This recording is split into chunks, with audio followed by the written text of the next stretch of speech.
No, no, no. Team Sam. All right, Sam should be Captain America. The reason he's Cap's best friend, like from the modern era. The whole point was to leave the past behind. No, absolutely not. He never leaves the past behind. The first thing he does with Sam is have a notebook about what the things he's missed of past events to do. That Yes, no, because he absolutely needs to not. get references about the modern era, not like he's leaving his life behind. That's why he says goodbye to Peggy. That's why That Sam's is more integral to his completely no. character. That is completely voiding out Civil War. He's doing everything in that for Bucky, and he doesn't even All right, know guys, Bucky's. calm down, calm down. As much as I'd love to hear this debate, I really do. We do have a video to make regarding Twilight. Another tier list. Woo. Another for the pod, not Hey, for the You Twilight still saga. haven't loved Forks? yeah, another tier list. Yay, more Twilight. Yeah. Yay. I thought we left Forks last week. Woo! Was I lied to? Well, Did you lie to me, Crimson? technically, we left it We two were in weeks sport. ago All right. because We were in sport. we were in Sporks, and then we were in who knows where. Well, that's fair. I don't. We were in god awful country. I have no idea. Not in a Hello, happy place. everybody. I'm one of our hosts, Kiki Writer. I'm Crimson Maroon. And I'm Sprinks, and hey, if you're listening in Sporks, you can look up Cheap Seat Critics podcast on the interwebs. You'll find us on Twitter, Instagram, Facebook, TikTok, Reddit, maybe. We have a letterbox if you're interested in the more graphed out numbers of what we have, and also a visual side of things. Tier lists actually might be pretty good for visual side. It's a little different from the norm over on YouTube and Rumble. Well put.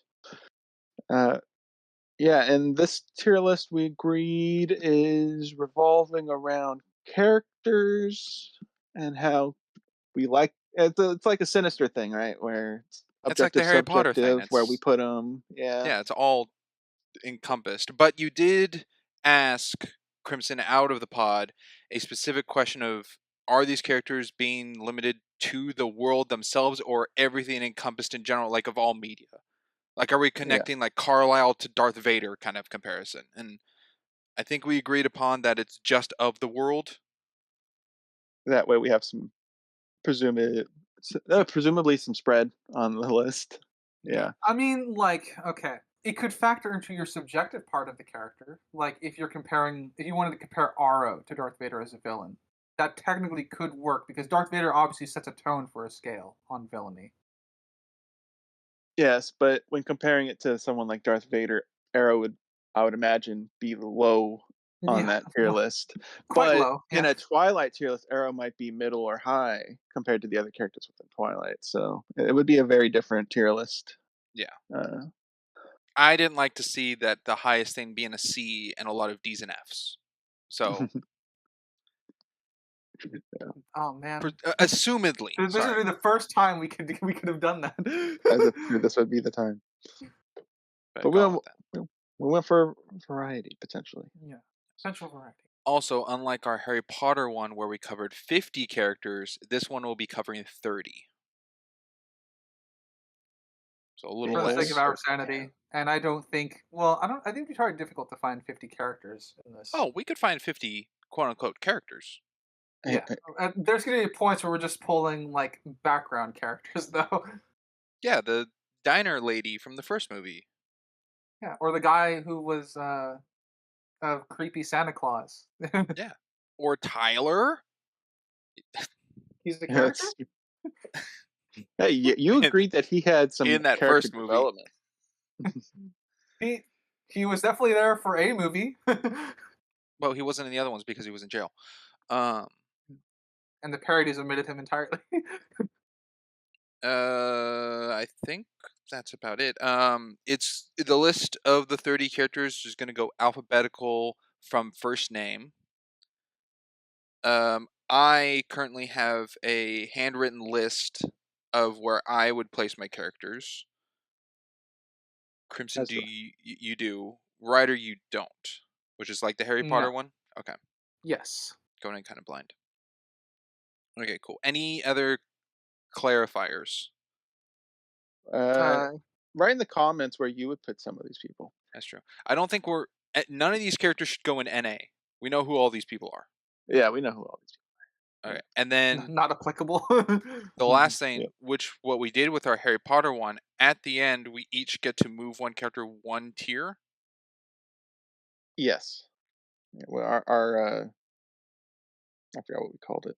It wasn't our veto power, but yeah, we get one free move. Does anyone remember the order of how that went? I remember Crimson went last. We went order of who was reading out the turns. Okay. Yes, who was reading out the characters is how he went last time. I don't know how it should go this time, other than Crimson should go first. then we'll go down the line, so it'd be me, Frank's Rider. Okay. That works. We'll do it that way. All right. Well, without further ado, we'll start with character number 1. We have Alice Cullen. Heavy hitter right at the gate. Yeah, I'd say heavy hitter right out of the gate. I guess I'll go with my spiel first. Alice, definitely personal S tier, solid, but objectively, she brings a litany of world building and plot issues along with her, which I think, for me, drags her down to. I'm feeling a solid B. Interesting. Oh. Interesting. I also have Alice listed as a B, because I think she's above the average of the C contenders. But her powers and plot conveniences and things around her are very fairy tale. Yes. Interesting. I put her an A. I leaned more towards my enjoyment of the character and less for the objective angle. But you're both at B. I'm fine putting her at B. I don't have to fight it. It was just comparing her to the other characters, and the ones I have in B felt like she stood out as being more. But I guess we'll see going further. Well, she could Who be a knows? B plus. Yeah, she could be a B plus. She might even get moved by the end. She gets the That's benefit true. of going first. That's true. Right, Alice Cullen as a B.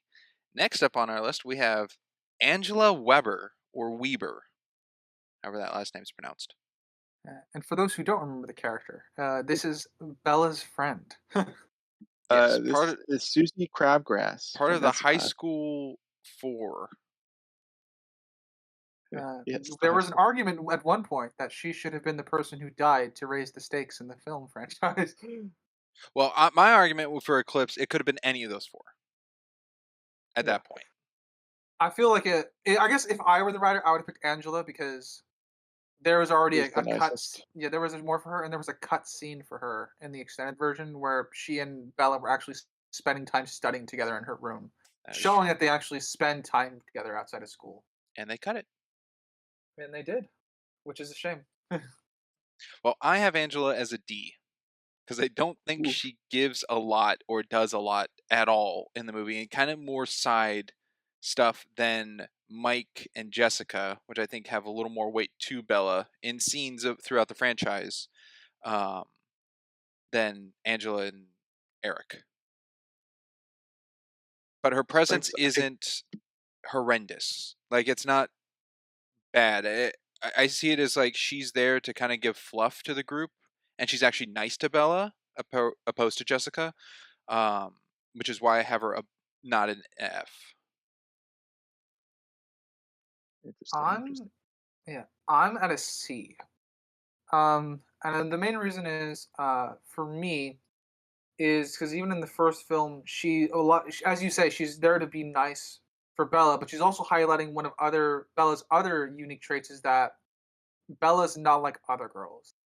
Bella goes out of her way to encourage Angela to be the one to ask the guy she's crushing on out. So she's there also to kind of demonstrate other aspects of what little we do get of Bella's personality.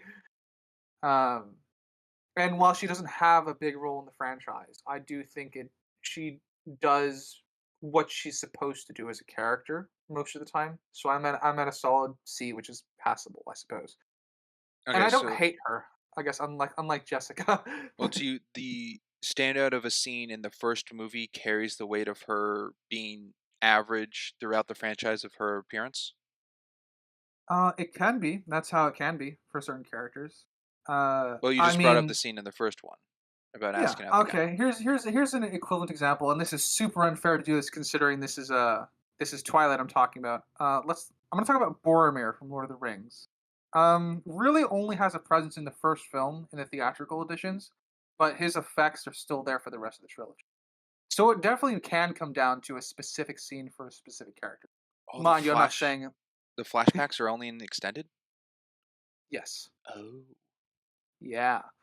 So, specifically talking about the theatrical cut of those films, uh, Boromir is, I think, a very integral character, but all his stuff is only in the first film of the theatricals of that trilogy.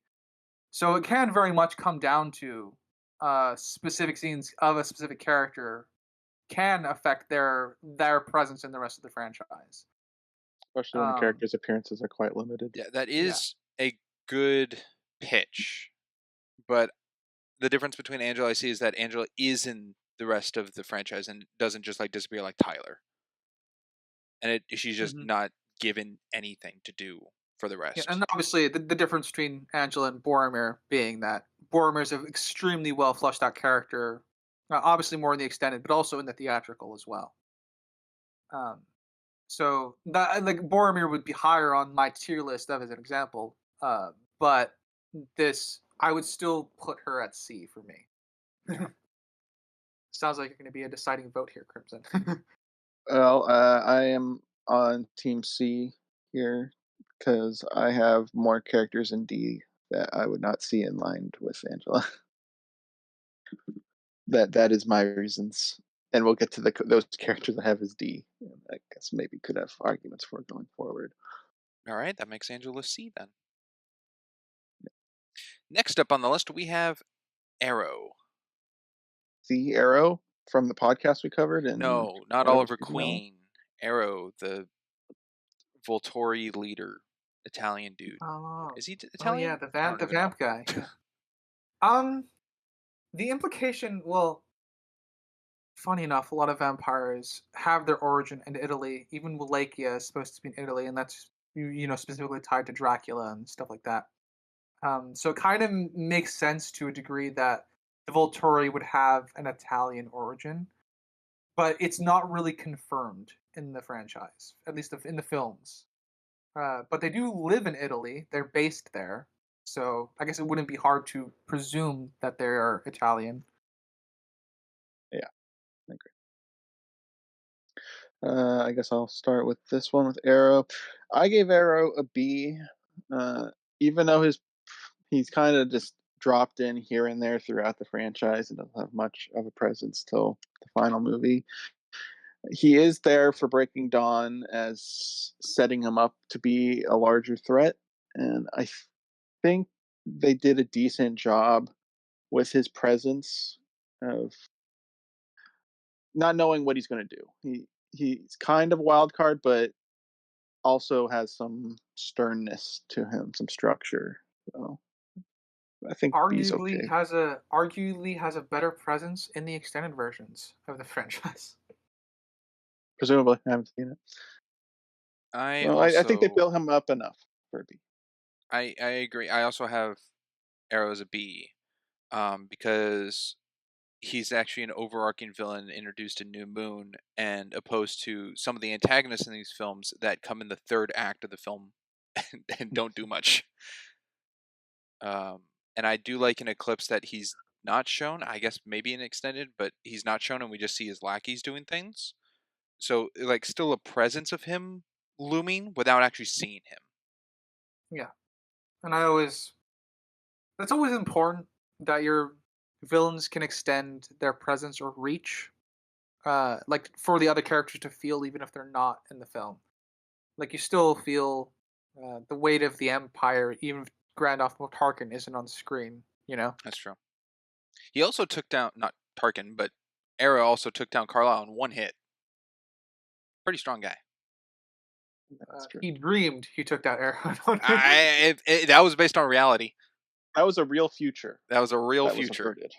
Wasn't fabricated at all. Yeah. um,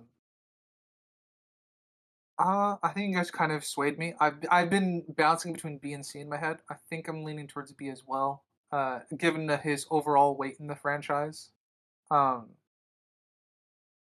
I think the only reason I would want to make an argument for C is purely on the fact that I guess I've seen it done. I've seen that overarching presence done better. You And know, other things, but in Twilight, yeah. he's the only In one. within the context of Twilight, yeah, I can be argued to be, All right. and I think that's good enough for me. All right, next one. Big heavy hitter here. Bella Swan. Yeah, I'm not going with this one first. Well, I feel all like right. this one could make people mad. Probably. I am bouncing between a D and an F. Um, and I do feel fairly strongly about this. Because she is a main character. Um, but I'm gonna be honest, I have no personal like for her. So my subjective is already fucking wasted, pretty much. Um, on the objective side of things, um, I think it comes down to her inconsistencies as a character. Um, a lot of it for me is she juggles personality traits in the first few films. Oh wow, can't speak today. Um, she juggles her personality traits in the first few films. So like she's very witty at times, and then that trait is kind of just forgotten. There are times where she's very very driven to obsessively to be with Edward, or driven obsessively to find to reach a specific goal, and that goal is either handed to her or she just like ignores it. So it comes. My issues with her are very very deep. So I'm bouncing between a D and a half right now. Oofda. I will throw out that for anyone who's been watching the season and like next alphabetically would be Becca from Vampire Suck. We did not count the parodies Good in this point. tier. Thank you. Thank you for bringing that. Yeah, Yes, Vampires Suck and Breaking Wind characters are not in this list. I'm gonna say an even more controversial statement. I'm pretty sure Becca would be higher on this list for me. Well, that was brought up at the end of Vampire Sucks on characters being better than the sources. For me, for Bella, I have her at a C, purely because she's the main character. No, the whole franchise is all because of her. We wouldn't have a franchise without her. Her mistakes, her blind love for Edward and conflicted love for Jacob. It's all integral. Uh, and whether or not it's good or not, it does have a place, I think. Uh, and I don't like Bella either.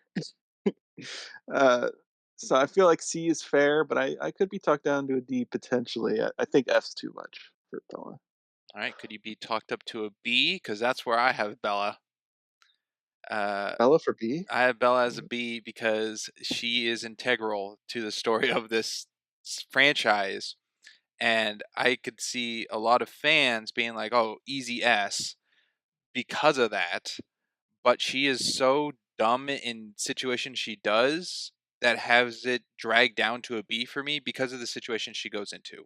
She's not particularly liked by me. Like, I think, I do like the conflicts of decisions that she goes through as the movies go along. Like beforehand, like in New Moon, where she's just crying and weeping over Edward with that like camera shot panning around in the months, and she's just depressed and trying to, I don't know, suicide and trying to thrill jump and all that. It's so lame. But by Breaking Dawn Part 2, she is yelling at Jacob. She is passionate about Edward. She is protective of her child. She is for the Cullen family and protecting the coven. She is going. She has like all these important roles that are focused kind of on her because of Renesmee, and I think she does that very well. And I might say that I think her acting gets better because of that. Maybe it's because she gets more and more of this character understanding throughout each film Kristen Stewart does. But I think she just gets better, but it's not to the point where it's like an A, because I don't think it lines up with my A characters I have, and clearly not an S, but I would not see her as an F. She's way too important. Um, With I regards to the franchise, I don't think I'm at a D right now. I guess I'll settle with that. I'm she might be important, but that doesn't make her objectively good, or it doesn't make me like her. That doesn't factor in for me. yeah, I'm still at a C. Um, the fact that we had debates, I think, in 3 of the podcasts of whether or not she's a Mary Sue. The first one we did decided she wasn't. Uh, some middle one, I don't remember if it was Eclipse or something, wasn't. But Breaking Dawn Part 2, we were like solid. She is a solid Mary Sue. Everything works out for her. She masters these new abilities. She gets a second ability by the end. She instantly controls the vampire thirst, the new blood or newborn stuff. She masters everything. Everything just works out for Bella. Even her relationship with her dad, when she should be punished or hated or have some issues with her dad, it's all dealt with off screen just so Bella has a good relationship with her father. Everything tailors to her and breaks everything just for her. And I think it wouldn't be right to put her in a B for that.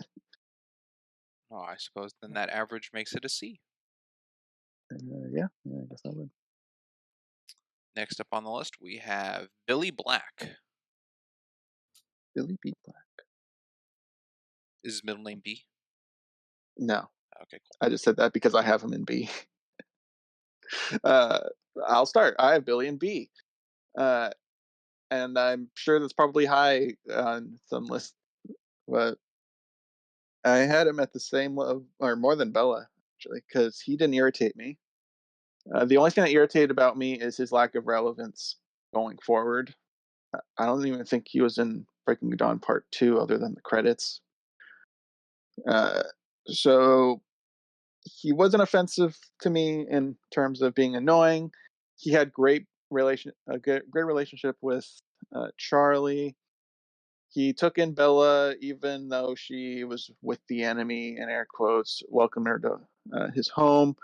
He let Carlisle come to his territory and work on Jacob when Jacob's bones were all mangled, and that was a very nice scene of them shaking hands, and it was a good visual of the two sides working together. So even though he has a minimal role, I think he did a good job for where he's at. Okay. I have Billy as a C. I'm not against what you said, Crimson, but I just find him very just there and average and fine, and nothing bad against him, but nothing like superiorly good about him. So I have him just kind of like he's a fine character. Just C. This is a funny one. I have him at A in my head. Oh, wow. Yeah.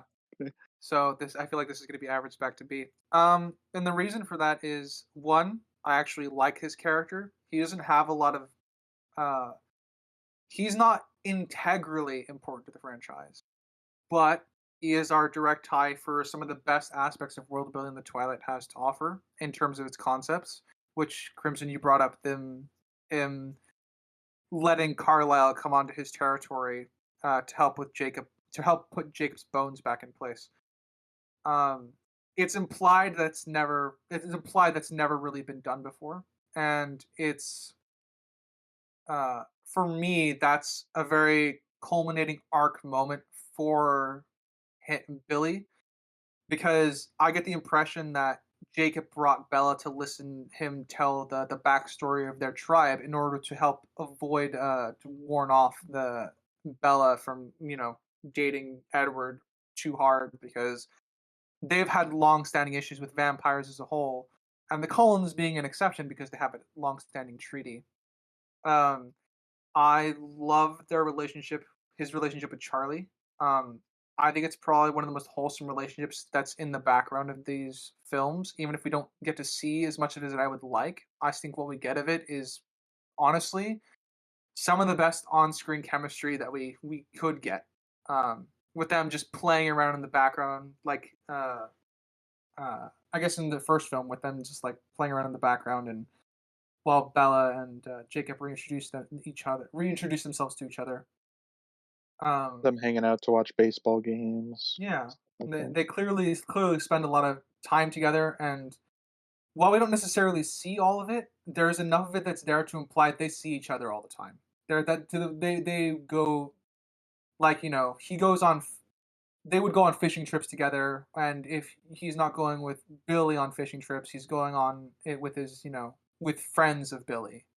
So there's a whole community that's kind of based around their relationships that spirals out of him. So I'm an A. All right, that averaged Billy to a B. So by saying that, you're still stuck at C. Oh You yeah, didn't get boosted to a B or anything. no, he's got a handful of good bits, but it's not huge to me. So it's just average. She's not bad. Okay, I was just curious. Next on the list we have Carlisle Cullen, the father. See, Carlisle is an interesting person, an interesting one. Um, the first number that's jumped into my head is B. Um, I think he's a very good grounding mechanism for the Cullens as a whole. He's definitely very level-headed with his approach to the other powers that be. He wants to enforce the treaty. Like when the treaty is in jeopardy, when it in terms of werewolves, he's the one that's steadfast and says we're not going to be the ones that violate it or break it. Um, I think his history with the Volturi helps him inform all his actions that he makes in the later movie, in the last movie, to kind of like we're gonna try to avoid fighting at all as possible, but we're gonna get we're gonna try and do this as diplomatic as possible. We're gonna get witnesses. We're gonna do this. He clearly has a plan in mind for trying to deter the Volturi from wanting to harm his family. And if we're treating the that dream as reality, obviously the moment that he feels his family is threatened, it's go mode to the point of death. You know, he's willing to put himself on the line for his family at all costs, which is a trait that's enforced throughout the rest of the film. He's very much the grounding foundation for the Cullen family. So I think I'm at a solid B. I guess I can say I am also at a B for Carlisle. He is one of the, if not the, but he's high up on the list of Cullens for me of the best one. He's very level-headed. He's very articulate with planning of what to do for careful with the treaty, careful with his family, careful with Bella. The only thing I think that would be great to make him go up if there was more backstory on how he came to be and why he does the thing he does a little more. But other than that, it's kind of told through the backstory of his children of why he's done the things to them. Not fully fleshed out, but a little enough to strengthen the other characters. And I guess Yeah. for the father figure, it would have also been a little nice, which is why he's at a B and not raised. Of there was a little more of his children with him, because everything's just kind of focused on Edward. I know that's perspective of the film through Bella's eyes, being the protagonist and Edward. But if he had like a little moment with Rosalie or Jasper, or so, I think that would be a little better. Yeah, and kind of for me, what's keeping him out of being in a higher tier. Another thing that does bug me, at least about his character, is we called into question of whether he was whether certain actions were in character for him, considering his steadfastness of being a vegetarian. Um, so like, would he let Rosalie go on a killing spree and stuff like that? So we've had discussions of whether things like that were in character for him, and he does seem like a hands-off uh, parent to a degree, but there's still that question of where those limits were that aren't clearly defined in what we get. Not Um, fully with Rosalie. It was brought up though in Breaking Dawn Part 2 with Edwards. Yes, his serial killer Yeah, spree. where he broke away and rebelled. Yeah. But again, we don't Uh, know how much Carlisle was trying to stop him during that time. yeah, which goes into bringing into question topic Yeah. you said. Yeah. Uh, for me, I had Carlisle at an A because I had Alice at an A, and out of curiosity, Spring, because we did bring this up in Harry Potter, of saying how many things we have listed in like S tier or something. How many A's do you have? Let's see. I have I 3. reckon it's not much. Three. Interesting. Okay. Um, I'm still at Carlisle with an A, just comparatively to the rest of the cast. But since we do have Alice at B now, I don't see him as above Alice, so I'll go with the B you guys have. Okie doke. Still have the chance to move him at the end if. Yep, yep. I'm writing notes down on all these. All right. Next up on the docket is Charlie Swan. Ooh, should have saved him for last Well, why would that be? because he's great. I mean, on the count of 3, should we all say our answer at the same time? All right, Sure. Yeah, I'm down for that. All right. 1, 2, 3. S. F. S. There we go. Okay. All right. Well, that solves Let's see that. what If you Yeah, want to Beast know said. why, that was a long debate, guys. Wow, I don't know if I can continue. he is my one and only S. I think the same for me. I'm looking at the rest of the head on this list. He probably is the only S for me. And I'll leave it as a mystery for the audience going forward if Ooh. I have another. I remember I didn't craft a list ahead of time, so I might surprise the audience down the Yeah, line. That's true. sure. But he's the best character in this franchise. I can That's agree me with that. speaking. Charlie is He's the the best. best. Yep. You have your Oh avatar based off of him. yeah. That's true. I am dressed up as Charlie without Rainer beer. Which is, I think, the most disappointing part about your outfit. Wow. No. Next up on the docket, another big hitter, Edward Cullen. Edward, I think, is. Ooh. It's a Edward's toughie. interesting.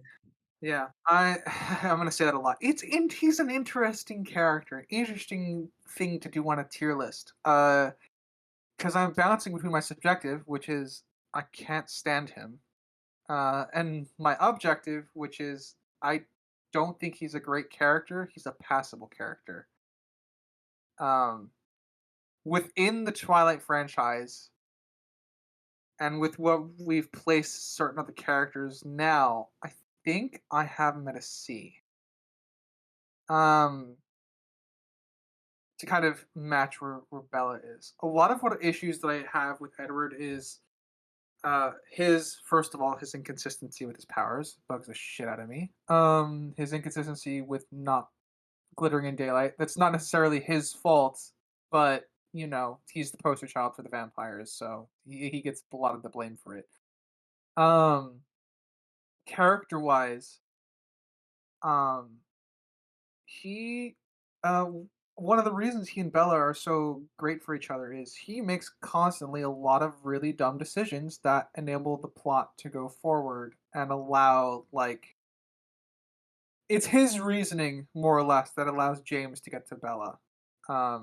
And it's his misunderstanding of specific situations that allows him to get to the point of wanting to commit suicide without, you know, I don't know, wondering why Jacob was the one that answered the phone. Um, uh, there's he's a very unfortunate driving force, and I think a very weak plot. And I think he's not a great character even with this cast that we have. I think he's just the role that he is intended for is the hunky vampire, good looking, edgy boy love interest. And that's for me the only thing that's really going for him. Um, so I'm at a C. All right. For me, Edward, I had as a B and I'm certainly not afraid to bring them down to a C, especially knowing who's in B now. Carlisle and Alice, seeing Edward with them is I don't like the thought of. But for Edward, I guess as talking points, Frank's brought up in one or two, I think, of the films of his flip flopping, of his motivations of does he want to protect Bella, does he not, the love he has for her and stuff. Why wouldn't he change her? And then why does he change her and all that stuff? He flip flops for whatever the plot requires of what Bella wants, essentially. I think his best moments are with Jacob. The tent scene is good.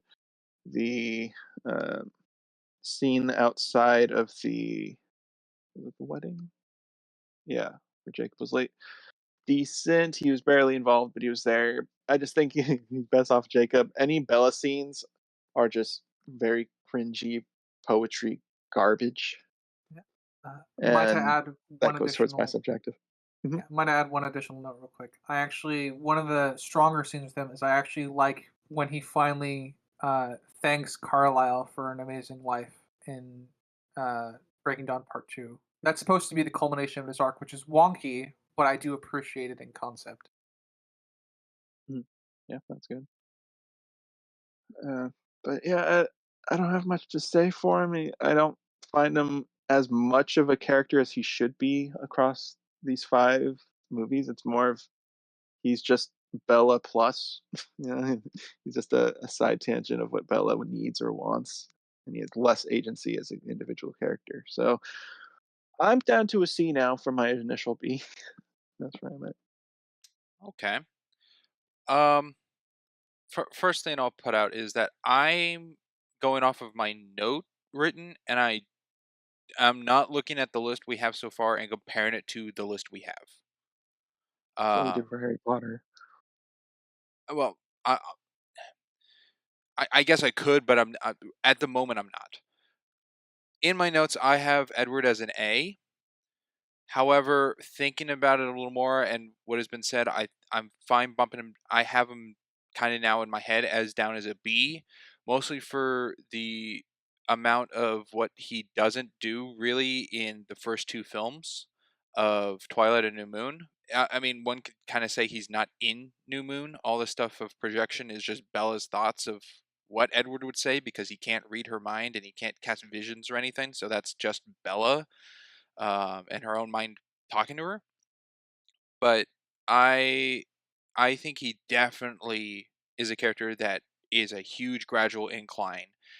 So much so that he did sway me to be on the other team, like Team Edward, because of how much compassion and love he has for Bella and what he shows with the strength of the situation of the soul and the marriage and the biting of Bella and the care of Renesmee and going all the way to like get more vampires for the coven and take down Arrow and all that and but it's weighed with him revealing himself in death, which is the lovey teen writing stuff of like, oh, I can't be with her. I got it. The poetry stuff that Crimson brought up, the whole Romeo and Juliet situation, which I don't like very well, which is why he's bumped down. But I still think with all that is in the later films of the franchise of what he does is very, very well put. In the lines of what he says to Bella and the talk he's had with Carlisle, and that. So I have him as a B now. Okay, so 2 season B would average to a C, unless Ryder, you've been swayed to a B. I'm not quite swayed. No, Alright, I'm What's I'm on the fence currently yeah, whether I should I'm. go because B was my initial. Yeah, So I'm not sure. Ryder, what are you about to say? yeah, I'm still like I said, I'm still thinking on it, but I'm at a uh, I'm still at a C right now, but who knows? Maybe I'll adjust it before we get to our vetoes and stuff like that. all right? That's We two should C's and average a it out. B. So Yeah. I average it at a C. Next up, we have Emmett Cullen. All right, Emmett, a character I've talked about pretty heavily through the podcast, as being very underwhelming and underdeveloped, especially compared to the other Colons.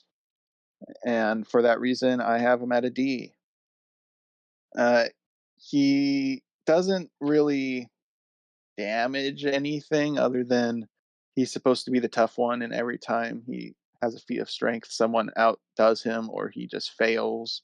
So he doesn't even fit his role properly. He's kind of just an artificial like bar for somebody to jump over all the time. And that's about his role. He's a little hot headed. Like when he jumps across the creek into the wolf territory, he thinks he can beat newborn Bella at arm wrestling. So he's just there. We get nothing really off of his backstory other than Rosalie converted him, right? I think that's what happened. Uh, and he's in a relationship with her. That's it. So D, he's nothing Crimson, to me. I'm in agreement. I also have Emmett as a D because he is supposed to, I guess, portrayed as the muscle of the group. Yet he gets his ass kicked by Jasper, and then Bella beats him in an arm wrestling. It's laughable in Breaking Down Part 2 when he walks up with them to go to Arrow. Like, It is. he doesn't. He's the muscle that gets beaten in muscle, and he's there for stupid jokes about sexual innuendos, kind of. I mean, I don't have him as an F because he's fine for me, kind of like the C, just fine. But he's a Cullen that doesn't have like anything to him, and he has a lot of lost potential with that. So just a D. The constantly like the idea of the big strong man getting beaten up constantly. Funny enough, my mind went into Star Trek: The Next Generation. The one of the main characters is supposed to be super strong, head of security, and there's a running joke in the Star Trek fandom that he gets the crap beaten out of him all the time. Worf. Um, yeah. And so the idea in concept behind that is it's there to help establish something like a new threat level. It's supposed to be he's the punching bag to which we now assess the threat level, the power level, what have you of everything else to come afterward. So there is a tool in that as a that I would want to utilize as a writer. However, there is something to be said about the repetitiveness of it, and that's usually the issue that's also stable into Worf because one of the issues with Star Trek is that they don't really ever show Worf in a position of strength often enough to counterbalance how often he's beaten down. I can say the same about Emmett. Um, that being said, I think I agree with everything you guys have said. I was bouncing between a D and an F in my head, and I think I'm at a D because I don't hate him. I don't think he breaks anything. I think he just is very underdeveloped. He's got a few repetitiveness issues with him. Being with we don't really get much characterization of him beyond strong guy that gets beat up constantly, sexual innuendo jokes, and yeah, and that's it. So solid D for me. Okay. I think, sorry for this comparison, but what would have made Emmett better to me in something we've covered is if Emmett had a Janetown esque story like Jane from Firefly of the hot headed muscle, but actually has a reason why he's like not winning every fight kind of thing. Yeah. Yeah. I'd be in agreement with that, and to kind of add more strength to that, because the importance of that episode is the quiet moments of reflection once that adventure's done. You know. Yeah. Like, Emmett doesn't carry a false valor of the story with the Cullens of like a lie he's been carrying around Carlisle for years or something like that.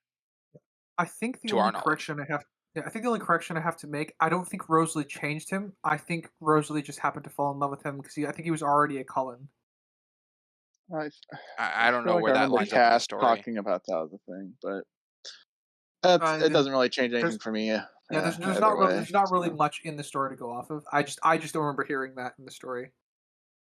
um, yeah, I think Emmett's probably biggest thing being the archetype of the buff one that gets beat to establish power levels with others He is we makes the never other see ones him. look better. Yeah, that's his role.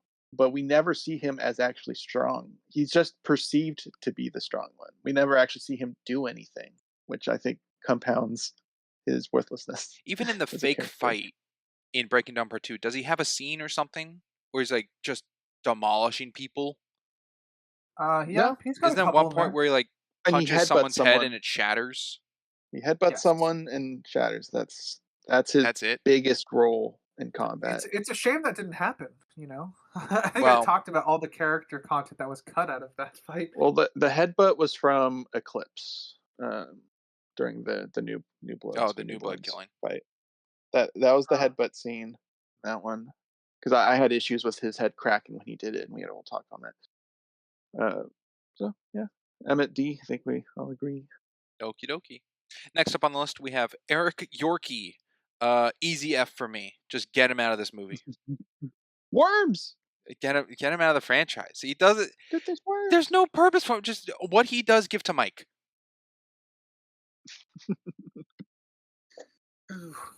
I understand why he's here. The reason obviously is that he's the nerd of the high school group. Like he's playing a different high school archetype. But considering how limited all the other high school characters already are, I don't see the need for this for this place in the film. I could see the reason behind it, but I'm also at an F. Okay, I had him Oh, as a D. split second. I thought you said A. Oh, Uh, oof. yeah. I have him as a D, but I'm going to lower him to an F for the reasons provided. Of he doesn't really provide anything in this.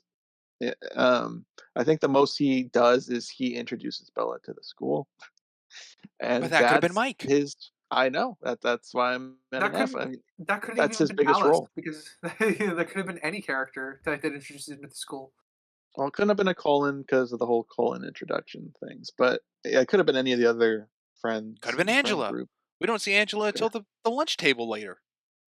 Yeah. So yeah, his role is lacking. We don't really see any good one-on-one friendships with him and Bella, other than just the intro with them. And the rivalry So over who's trying to win Bella's affections. But his whole thing is only in the first movie. Like he's present in the other ones, but he doesn't do anything. Like doesn't he just make like a little comment at the wedding? Like one line? yeah, I think so. I don't even remember what it Yeah, was, like but I said, yeah, it feels like he's just there to keep continuity. That yeah, since he was there, he had something to do in the first film. They kept him for continuity's sake. You know what I'm Yeah, he's saying? fluff. yeah. So F. I'm good with that. All right, F overall. Our first F. Next up, we have Esme Cullen, the mother. I'm going first, huh? All right, yeah. So, this one's I'm bouncing between a D and F in my head, and the primary reason is she's supposed to be one of the most important characters to this franchise, and I don't think they ever develop her on screen at any point. I would assume she's a grounding mechanism for the Cullens, but I've got nothing to work off of.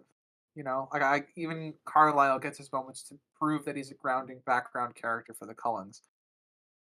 Esme doesn't really climb her way out of background character, and that's bad because she should be integral to what's going on, seeing as she is the matriarch of the Cullen family. Um, and we get none of that. I I'm I'm probably at a D right now, but I could easily be talking to an F. All right. I don't know what I was doing when I was writing this tier list here for her. What the hell you put her? Uh, I had her at C, and I don't know why. I'm at a D for Esme. She has no like big character moment. There's nothing like, all right, Esme. Oh, she had this really good scene with this person. She's kind of just there. She's there as just another Colin member. She's there for baseball. She's there for the fight. Her reaction to Carlisle dying in the fight was good, but that's about it. She's Remember the supportive. content? That was great. Yeah, she's supportive, as a just your typical mom archetype, but she doesn't even stand out for that either. She's just there. I the reason she's not F for me is she doesn't affect it negatively. I don't dislike her. One of our issues with her was none of us could ever remember her name.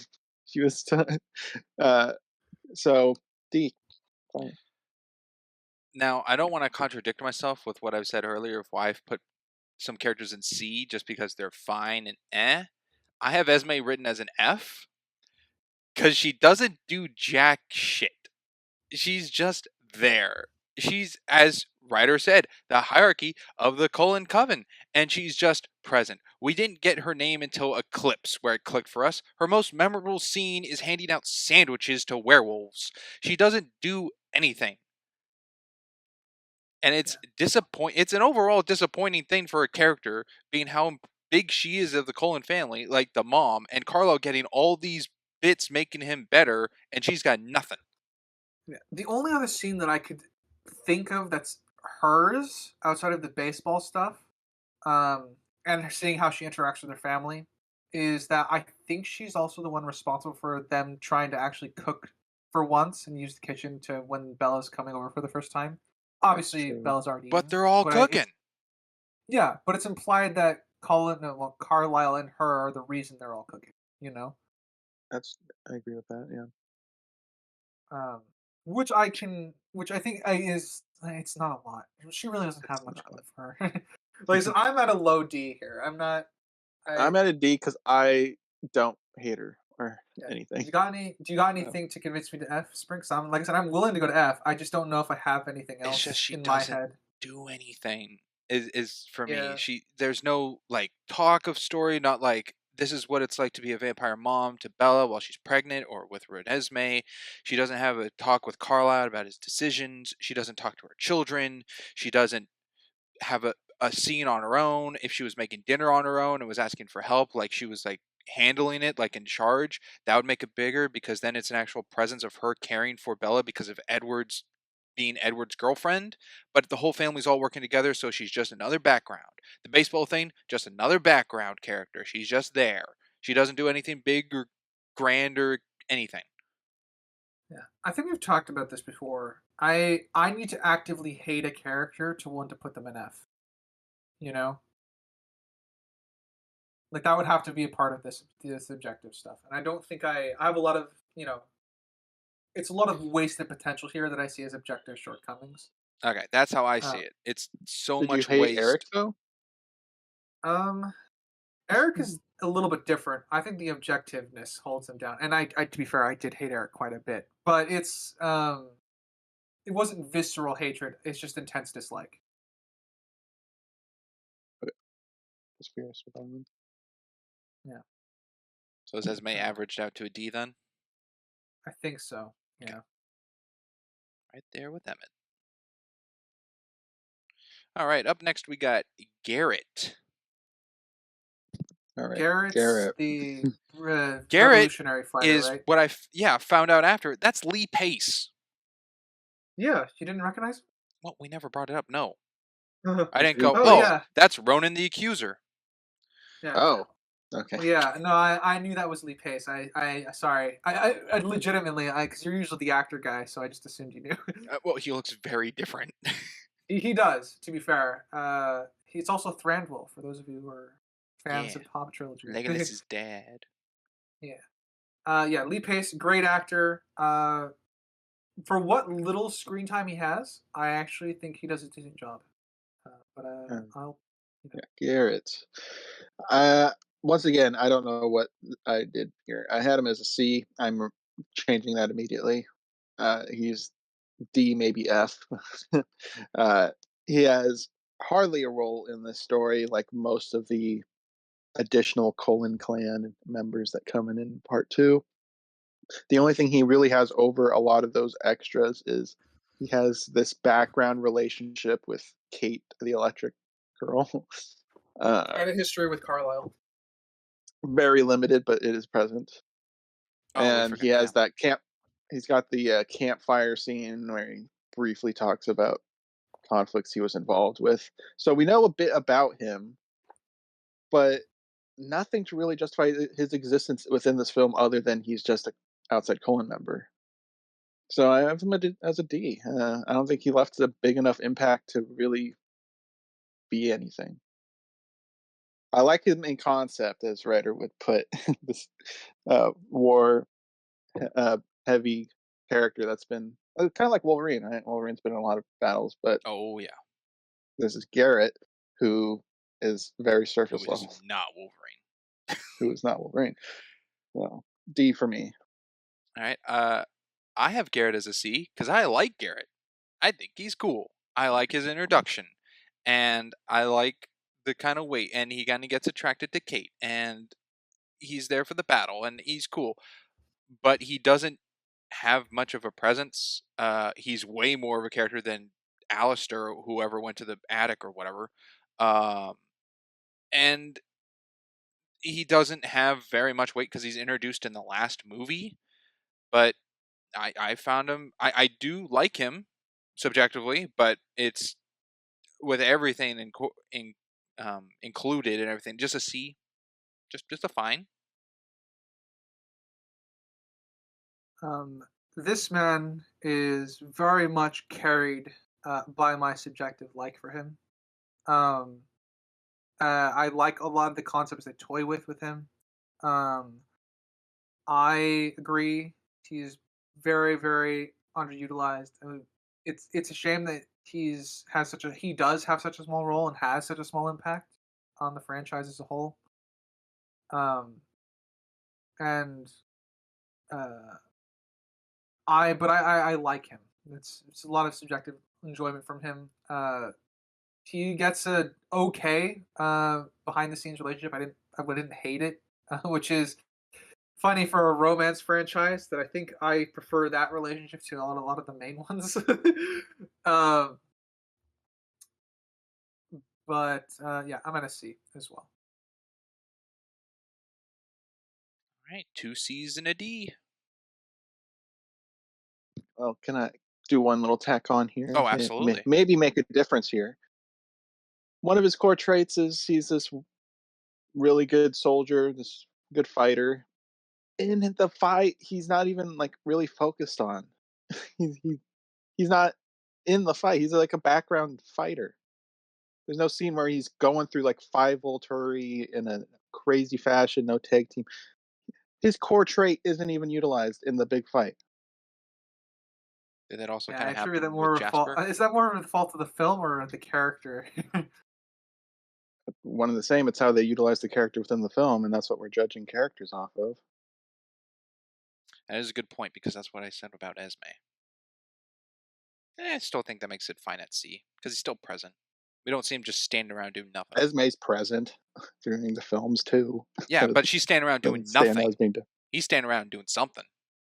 Okay, well, we've already said that she's not standing around doing nothing, though. She brings sandwiches to werewolves. That's technically something. Her most memorable scene is that. That's it. She's still there for her family. She fills the role of mother. Garrett's introduction is better than Esme giving sandwiches to Leia Clearwater.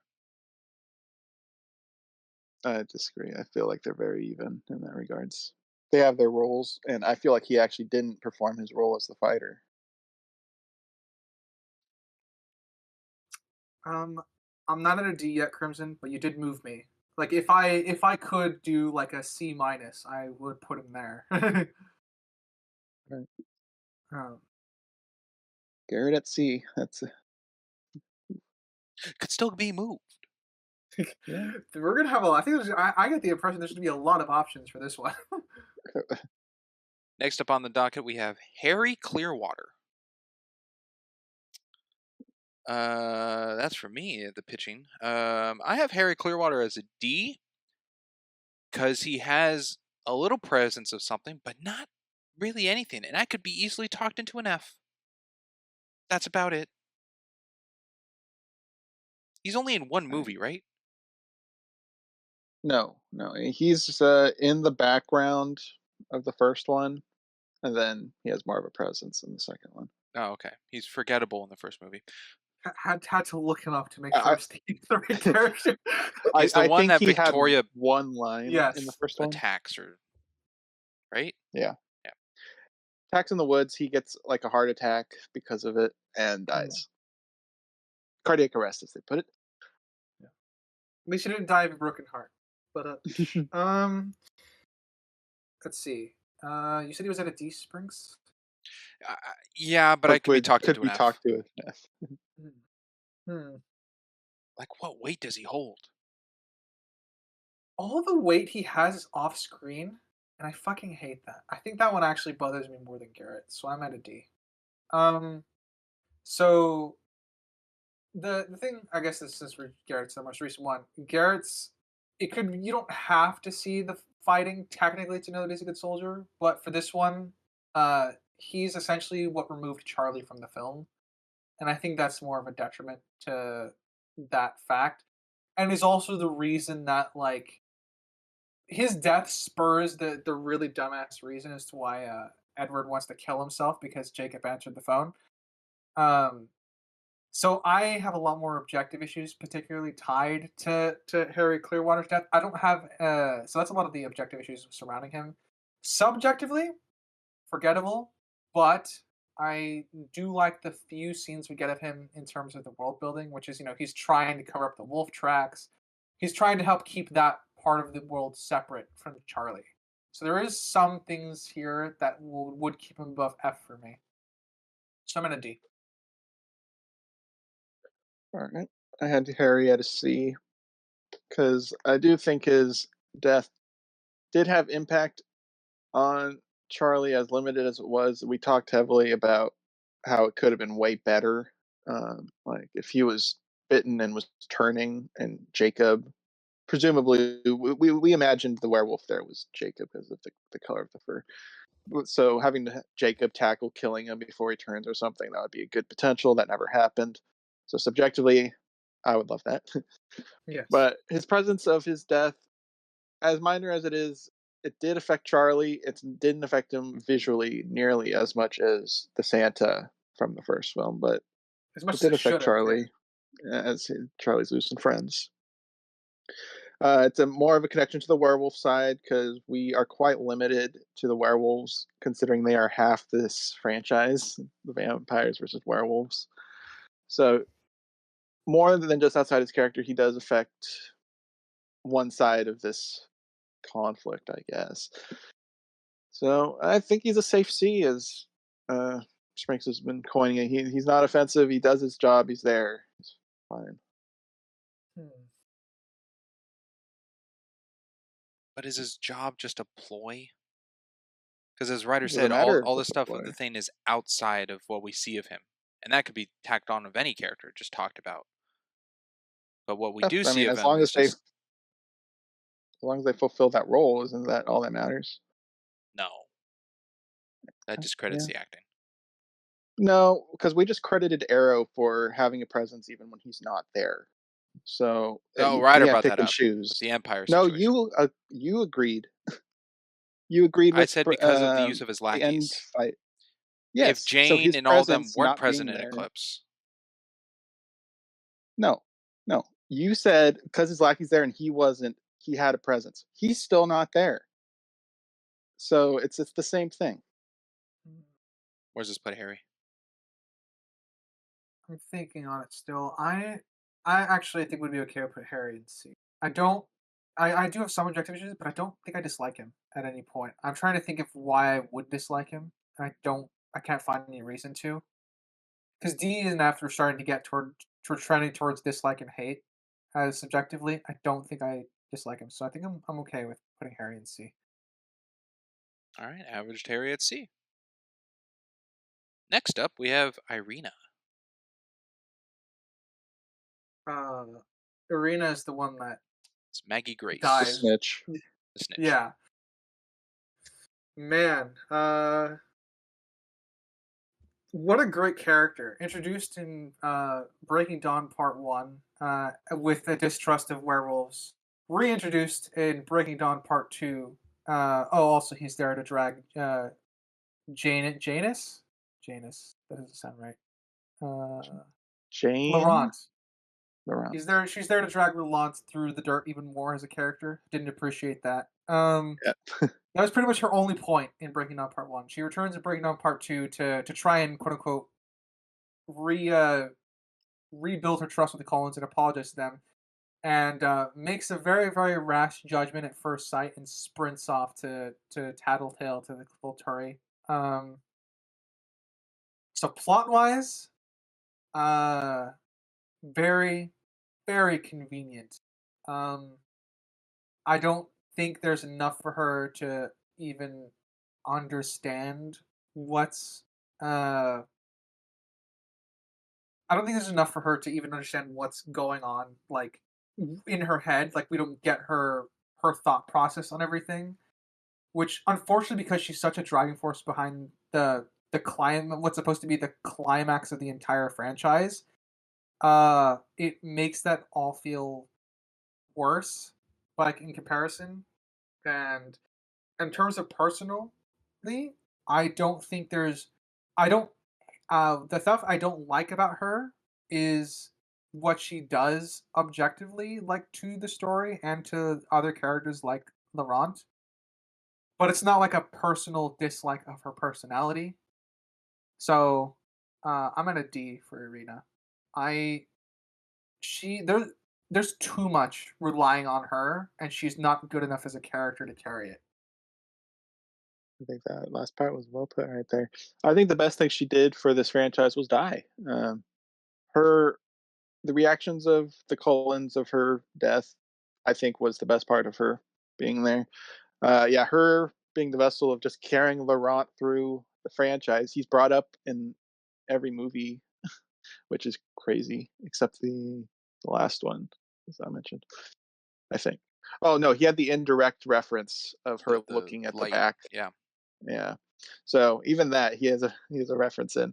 He's in every movie, and he's just some random. Oh, well, we're not covering that. Okay. Oh, careful. No. But Irina, she's dumb. We don't get an explanation of why she was in the woods looking at Bella, Jacob Edward, and Renesmee for the whole thing pushing forward. So there's the randomness of her just being there witnessing it. There's the aspect of her not talking to them and just going, "Oh, gotta tell the Volturi." So it's a lot of randomness, and she's not built up. She's just in the previous film to establish she exists, but she's not set up at all. And I agree with Ryder making it kind of hollow that the main climax is driven by this random person that we don't care about at this point. We have like a minute of her at this point, maybe. uh, and I feel like I had one more point revolving around her.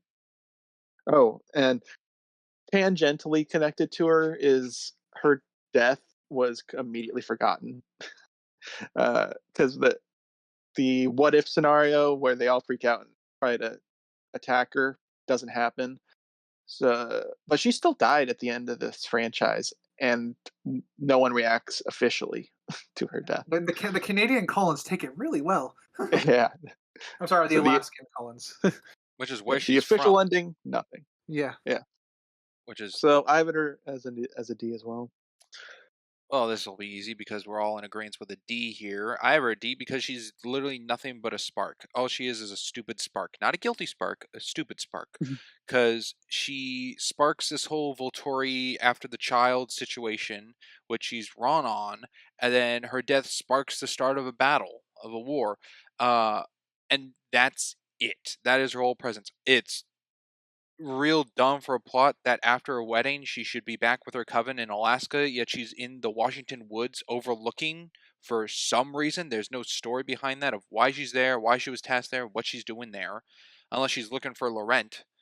But The idea of her being there, the only reason we get for her being there is she explains to the Carlisle mentions offhandedly that the Alaskans said that she was coming down to make amends. In the woods. Yeah. oh, In the best faith interpretation is she just happened to run across them on her way to the Cullens' house. weird. That's the best faith interpretation. After the wedding. Actually, Yes. after the birth. Yeah. So that's way later. Well, it takes a while to get there, on foot, even as a vampire. Well, true, but like the wedding and then the pregnancy and then the birth and then Renesmee's not a baby anymore when they're playing in the It was like woods. a So 3-month, 4-month span there because it's of an her amount of rapid time. growth. Yeah. All right, well, a D. Sorry, Maggie Grace. You have better roles in Walking Dead and Lost. At least you got paid for it. That's true. Next up, we have another heavy hitter, Jacob Black. Ooh. This isn't the Is this one Chinese me? fireball. Chinese fireball. Ooh. Yeah. All right. Jacob Black. I had him tied with Edward with a B, but now we have Edward in C, and I'm debating whether or not I still want to keep him in B because through the whole franchise, I was Team Jacob. Except I think I was also converted on part 2 because Jacob wasn't really relevant. He was kind of sidelined in it, and the whole imprinting thing was a little off. But Jacob, I think overall through the franchise was a nice guy, and I'm sure you could hear with the cadence I did air quotes. He's kind of self-centered with his love for Bella, but he's also really for Bella's interests at the same time. He just tries to craft them to fit where she would be interested in him. Um, he's the main gateway of knowledge for the werewolves, which is half our cast, I guess. He just pops in here and there in the earlier films. He's like, and then Jacob's here. Oh, and Jacob's at the school. Oh, and Jacob's at the party. He's just there. He exists within the franchise. His connection with the other characters other than Bella, the werewolves are fine. They're very surface level. He's close with Seth and Leia, I guess, and a little bit of Sam. But as mentioned within the coverage, the werewolves are very underdeveloped, especially compared to the Cullens. We even have members like Esme and Emmett. So I think Jacob's a safe B. He is one of the main cast, but I think he's good. He's not great. All right, well, I have Jacob as an A because I it's figured Jacob you would. Black. Where I also had Edward. Just 2 A's. Like the franchise is around them and goes for them. And I started off big Team Jacob guy. His little presence in Twilight 1, I like that he's still around and kind of with what you don't know about the werewolves is just like keeping an eye on her because of her presence with the Cullens, which is interesting. And it's a little, it's very blunt at the end, just like stay away from them. My dad paid me to tell you, which is odd. His introduction in New Moon I thought was really lame because New Moon's kind of focused fully on Jacob and his present and his introduction is his forearm coming into frame, which is weird. But then again, it does hold the where you going Loca line, which is big for him. The Eclipse introduction, one could say 100 times better. I think it was in slow mo, him getting off the bike at the school, and he looks real hot. I think he's just standing there, actually, like waiting for them. Oh, just standing at the bike. Yeah. The imprinting thing is understandable. I finally get it, but it's weird of the flash forward situation and calling Edward daddy. But yeah, I think Jacob's overall good, and especially the whole scene of him going against Sam. I thought it's cheesy, but the importance of him being like a leader or an independent of like how big he holds himself to, I thought was really good for his character.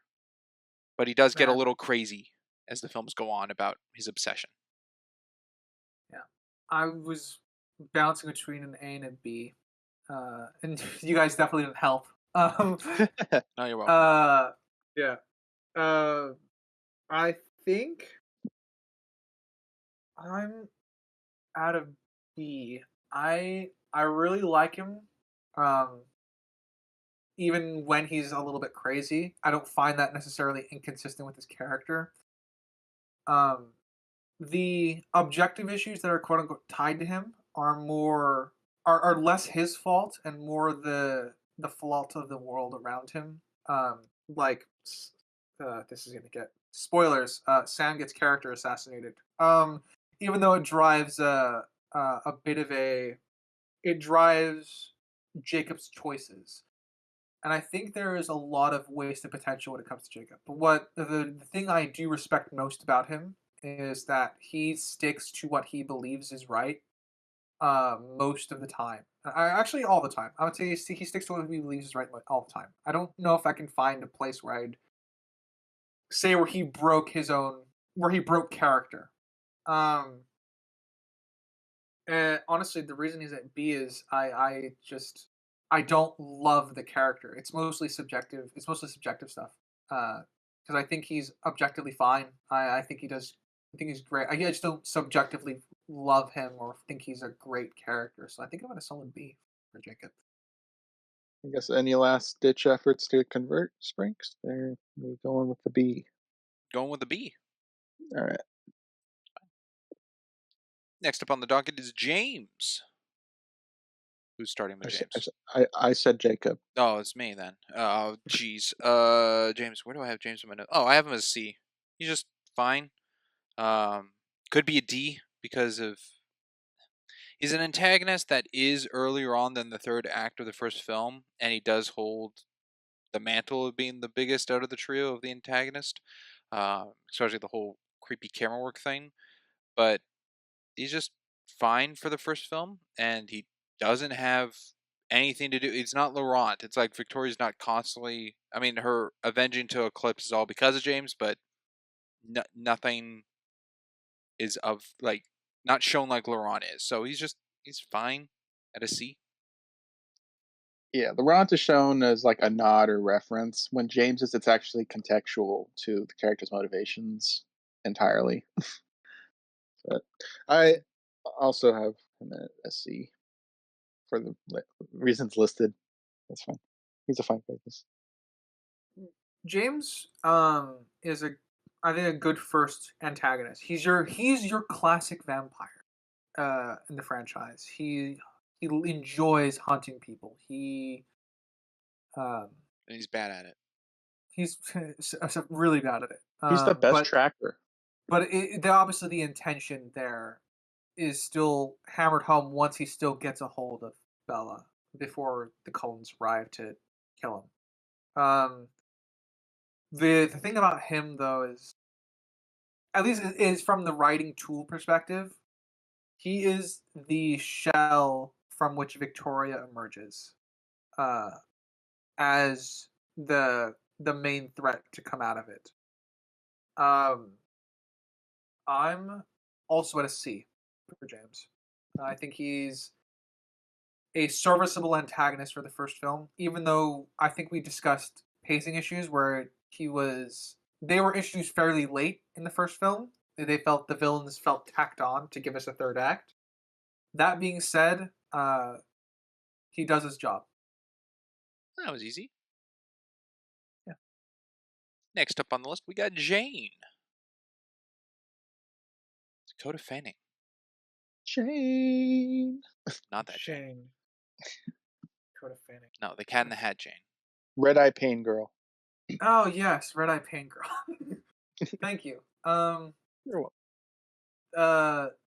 Yeah. I guess it shows you where my subjective is for this one. I think she's a viable threat. Her best, when Jane is at her best, I think in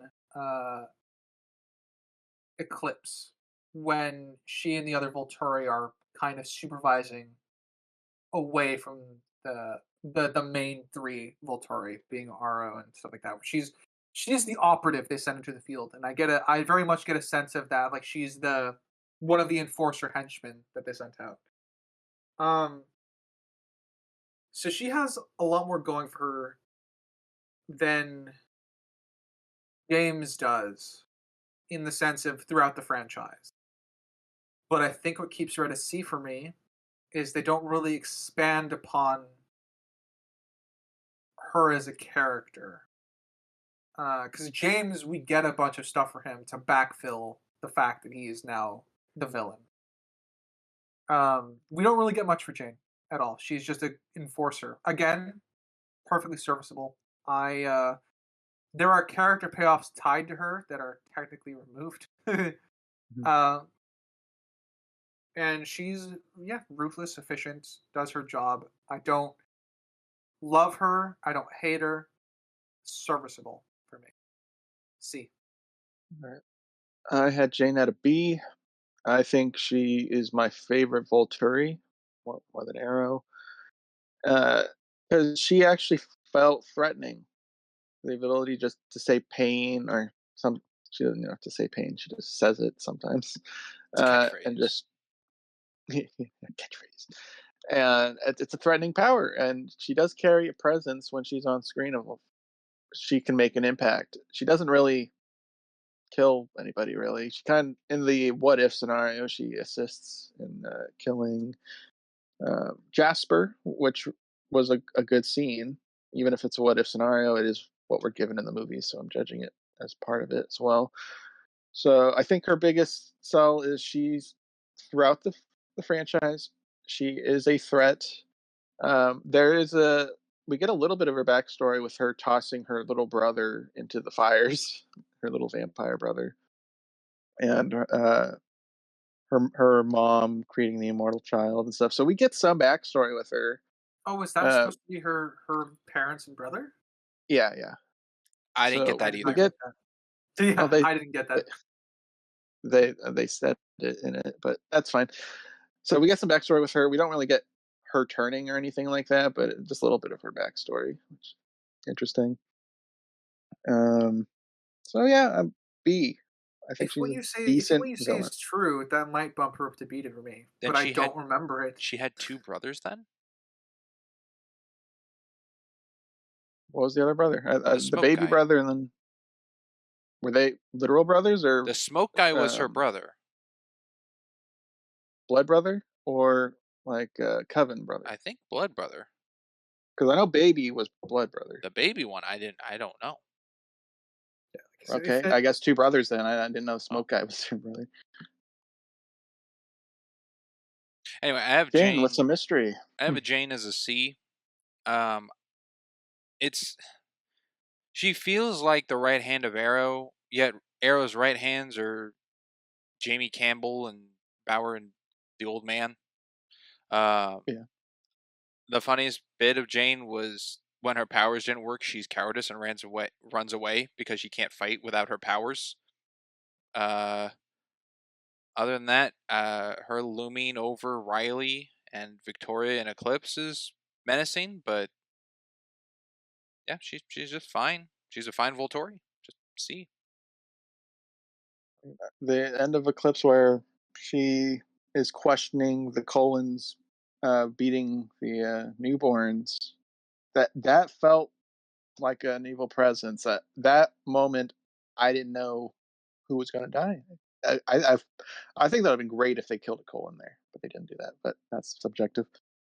But they built her up to be a threat at that point, to where anything could have happened. Did you see her in that scene as if she was carrying a barbed wired bat? What a reference. That's funny. But that could have been, if you want to draw the comparison, anything could have happened, I felt there, which I think was good, revolving around her. One of the interesting things about that scene that I really, really like is the fact that Jasper steps in front of the little girl the Cullens want to take in, but obviously knows his limits when Jane's made the choice. Jane's clearly the one running the scene. So I agree. She is a very, very threatening presence there. B and 2 C's, what are we going with? Any sways? Or that sounds like a C. At C. But... Yeah, this one's close for me because it's definitely a high C. Got anything else you might want to add to your list there, Crimson? No, I think we covered most of the things she's actually in. Yeah. I'll say this. Mine's a solid B if that was her family that you brought up that was the original Immortal Child. I never got that from that scene. I'm not gonna rewatch the franchise, but if I did, and that's true, she would easily be a B for me. But with what knowledge that I have, she's high C, almost there. I think I'd have her a B if she was more combat ready. I think it's better that she wasn't combat ready. That She she's relies on so her reliant powers on too her much, powers. Yeah. and I see that as a Well, She, weakness. I that's mean, it is still that could weakness. be an in character flaw though, so that doesn't necessarily lower her. Does for me. Well, why is a character having a weakness inherently bad for the character? Then she's not all powerful. She's No one not said she's all powerful. she's not protecting all her sides. She's so reliant on her power that she's just like lets her guard down about anything else. And then she knows the history about her shields, and she's not like protect or like being a Volturi and being high up and kind of being the leading lady in Eclipse to do Arrow's bidding, to know such a thing and have precautions for it. It's just like, oh man, a shield at the battle. Never knew that. I'm gonna run away. When you Which get again plays in the Bella, movie of the whole shield thing being like introduced when people knew. yeah, which ruined that. But Bella relied on the shield thing a lot, and then they just gave her a trait of she can fight now, even though she had no training for combat. So no, She beat Emmett in an arm wrestle. She's good. yeah, that's combat ready. No, she's not. The problem is you can get away with that because it's new blood right there too. She's not a new blood by the time the battle rolls around. No. All right, well that's a C then. Next up, we got Jasper Hale. Jasper Hale. I know. I'm looking for him on my list because I didn't have it written alphabetically. All right, there we go. All right, Jasper, I have at a B, and I think that's kind of in line with who we currently have in B's. He's a pretty cool character.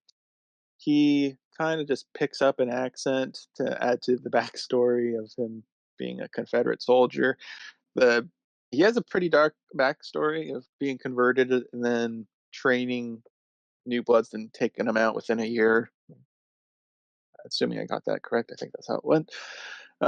Something I think that was lacking, and this is more on the film and less his character, because it could have been off screen for his character, is we don't see him actually training with the werewolves. We just see vampire versus vampire. But since we don't know, he could have done off screen, so it's not a character nick or anything. During the what if scenario fight, he carries such a weight of being a combat threat. He's never lost before, as he said in Eclipse. And then he loses, but he had to get tag teamed and hard focused to be taken down, which really is good for the character. His relationship with Alice is great, far better than Bella's relationships with Jacob and Edward. Put it out there. Or Rosalie and Emmett.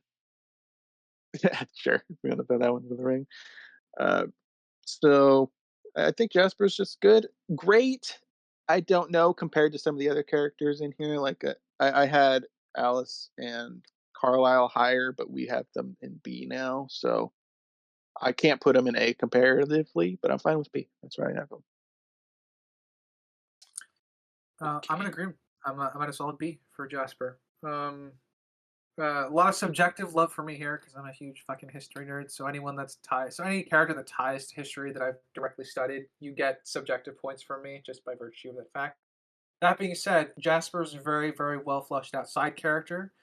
And I think, as you say, Crimson, you can definitely infer that he helped train the werewolves directly. I think it's a shame we don't get to see it on the screen, but it's not necessarily the fault of his character. It's more the fault of the film. I think he's, yeah. I think I don't want to parrot everything you said. I'm trying to think of other things that about him that I quite liked. I think one of the things I do like is the fact that he's often the one leading the hunts whenever the Cullens are going out to fight either Victoria or chase Riley down, or he's always the one that's typically leading that charge, or because he's the soldier, he's the strategic one, he's the one that's usually required to be on the front lines. And even though the character moment gets taken away, I do like the fact that he had to be hard focused in the final fight in the same way that Emmett wasn't, even though he's the muscle, because Jasper has the experience necessary to survive that fight. Otherwise, so yeah, I would put him beneath uh, Carlisle and Alice and a few of the other B characters here, but still a solid B. Okay, I see he's going in B, but I have Jesper as my third and final A. For me, he might be my favorite Cullen. I really like his kind of stoic feel and how he is introduced into the coven of the situation about him, and then his whole backstory. I think what arguably for me could put him in an S slot is if in Eclipse he was the one to take out Victoria and it like connected to his backstory and focused on him a bit. I think that would have been really damn cool, and he like felt bad for Riley because he was been in the same position, which could have made Eclipse such a better movie. But I think Jasper is really cool, as Crimson put it. He's very tactical and uh, combat ready. So in like Breaking Dawn Part 2, it took two people to take him down. But then again, that falls on Plus Jane and her powers. yeah. But that was the problem with Carlisle. If he was more strategic, or we saw something in battle, knowing about Jane, take Jane down first because how she can um, paralyze people. But yeah, I had him as an A because I really like Jasper, and I don't know many problems at all with him. One problem we pointed out was due to the movie's situation about the blood on Bella's head in the first film, but that's not Mm. onto him because the present of that knowledge is not within the first film. So Uh, yeah, Two more negatives I had that I forgot to say during my rant to keep him from an A for me is the powers he has are never really utilized outside his backstory. The empathy thing, his powers don't really get used, and the plan of Edward and Bella getting masked, or Bella getting masked by Jacob's scent to run to the mountains, was a good plan if he also thought of Jacob's scent being masked, which kind of went against him being smart when strategizing. So I found that as a inconsistency and purely for the plot. good So points. not perfect. So Um, I think B's that would have made okay for Eclipse me. better too if he used his empathy on Riley to break him out of the trance of the manipulation from Victoria. That'd Sure. been sweet. Yeah. We can definitely make these movies better if we wanted to. That's true. We've talked a lot about theory crafting and stuff like that to I think want to make these I movies feel like better. we've talked mostly about Eclipse stuff because Eclipse Yeah, is arguably the best out Most of the stuff five, happens in but there. yeah, Yeah. yeah. but it I could be would say better. Eclipse is the best of the Twilight franchise. Um, and the reason is because it's good. We just want to make it great. And so like a lot of the stuff that we talk about is we want to just make it better because there's already great foundations in that film Yeah, to be built on. just because Edward's the main honcho of the Cullen family that we follow does not mean he has to get the final kill on stuff. Give Yep. Emmett more stuff. Anywho, Please. next up on the docket we got Jessica Stanley. Is this a me again? Yep. Yeah, I'm not good with keeping track of this. Okay, anyway, Jessica. I have Jessica at a C. She's just there and fine-ish. Even though she's kind of a dickwad to Bella, she's still a presence around Bella of the little bits that they do. She's way better than Eric. I don't know if she's on par with. I don't want to talk about Mike right now. And I think she has a better presence around than Angela, even though Angela is more nicer to Bella, which is a subjective difference. Um, Jessica's presence, I think, is better to slightly being a dickwad, push Bella away into more of the Cullens. To it's never really shown Bella like trying to avoid Jessica because of that, but the whole kind of like I want to be prom queen, dress trying on scenario, and Bella's in a book kind of gave that, and Jessica's not really paying attention or care to Bella's interest in the bookstore or the stuff she's doing, um, which I think is a good contrast of Jessica's presence in the films. So, C. Where is Angela again on this list? Angela's a C as well. Hmm. Hmm. Um. Ooh. This is a harder one for me to think about right now because have I have some trending dislike towards Jessica. Um, that is edging her towards a D for me right now. I'm not like I said, I'm probably more solidly a C, but I am trending towards a D. If not for the fact that I think she's serviceable in everything else. Like, I don't think she breaks character at any point. I think she very much clearly is showing the outsider human perspective when we get to the later films. Like, so is Bella pregnant? Or, cracking a joke at the wedding is like, why is Bella getting married like 1 month after high school or something like that? She's very much showing a bit of an outside perspective there. I think she's uh the in Angela, the kind of the flip of the coin, she's a very different friend to Bella, showing her I guess the other half of the school archetype friend group that Bella was missing out on. So I find that also very like objectively important, even if it's not a huge presence in the franchise. So I just don't like her. Again, very Karen personality. So I want to put her in D, but I'm feeling stronger C. All right. I had her at a B with my tier list, but with the way this is shaping, she certainly does not belong in B. So I have her as C now. I think she's a good contrast to her other friend, Bella's other friends, where we talked about she's kind of the mean girl archetype without actually being the mean girl. She's like middle. she just she didn't fully dive into it, and she is supportive as a friend, as in she wants Bella involved and stuff. She did go to the movies with her to support her because Bella's been absent from the friend group. So she is a decent friend, but she's not your typical friend, and I think that distinguishes her enough to make her a C for sure. B originally with my list, but C I think is fine. All right. Well, that sounds like an average C. Yeah.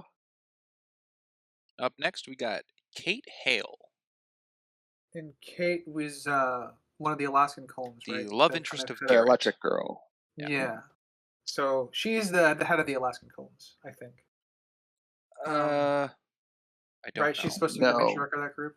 No, Am I thinking no, of some other lady No, was. she's just no. Irina's It's sister.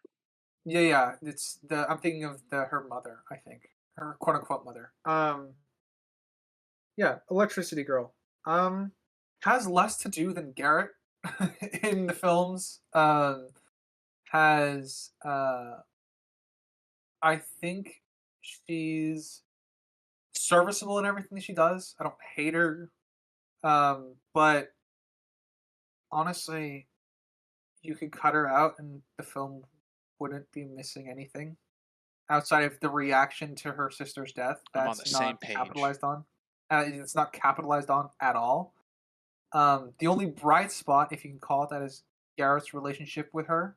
In the same way that Alice and Jasper's relationship are better than the main relationships, I think their relationship is a little bit better because it's more subtle. They're not spouting poetry at each other constantly. There's some sexual tension. Um, I am leaning. I'm. She's worth less to the story than Garrett is, and Garrett's not worth much to the story as it is. Um, I think I'm at a because I don't. It's not that I hate her. It's just I think she's at a D by virtue of the fact I can delete her and nothing changes. Really. All right, I'll jump in here. I have her at a C.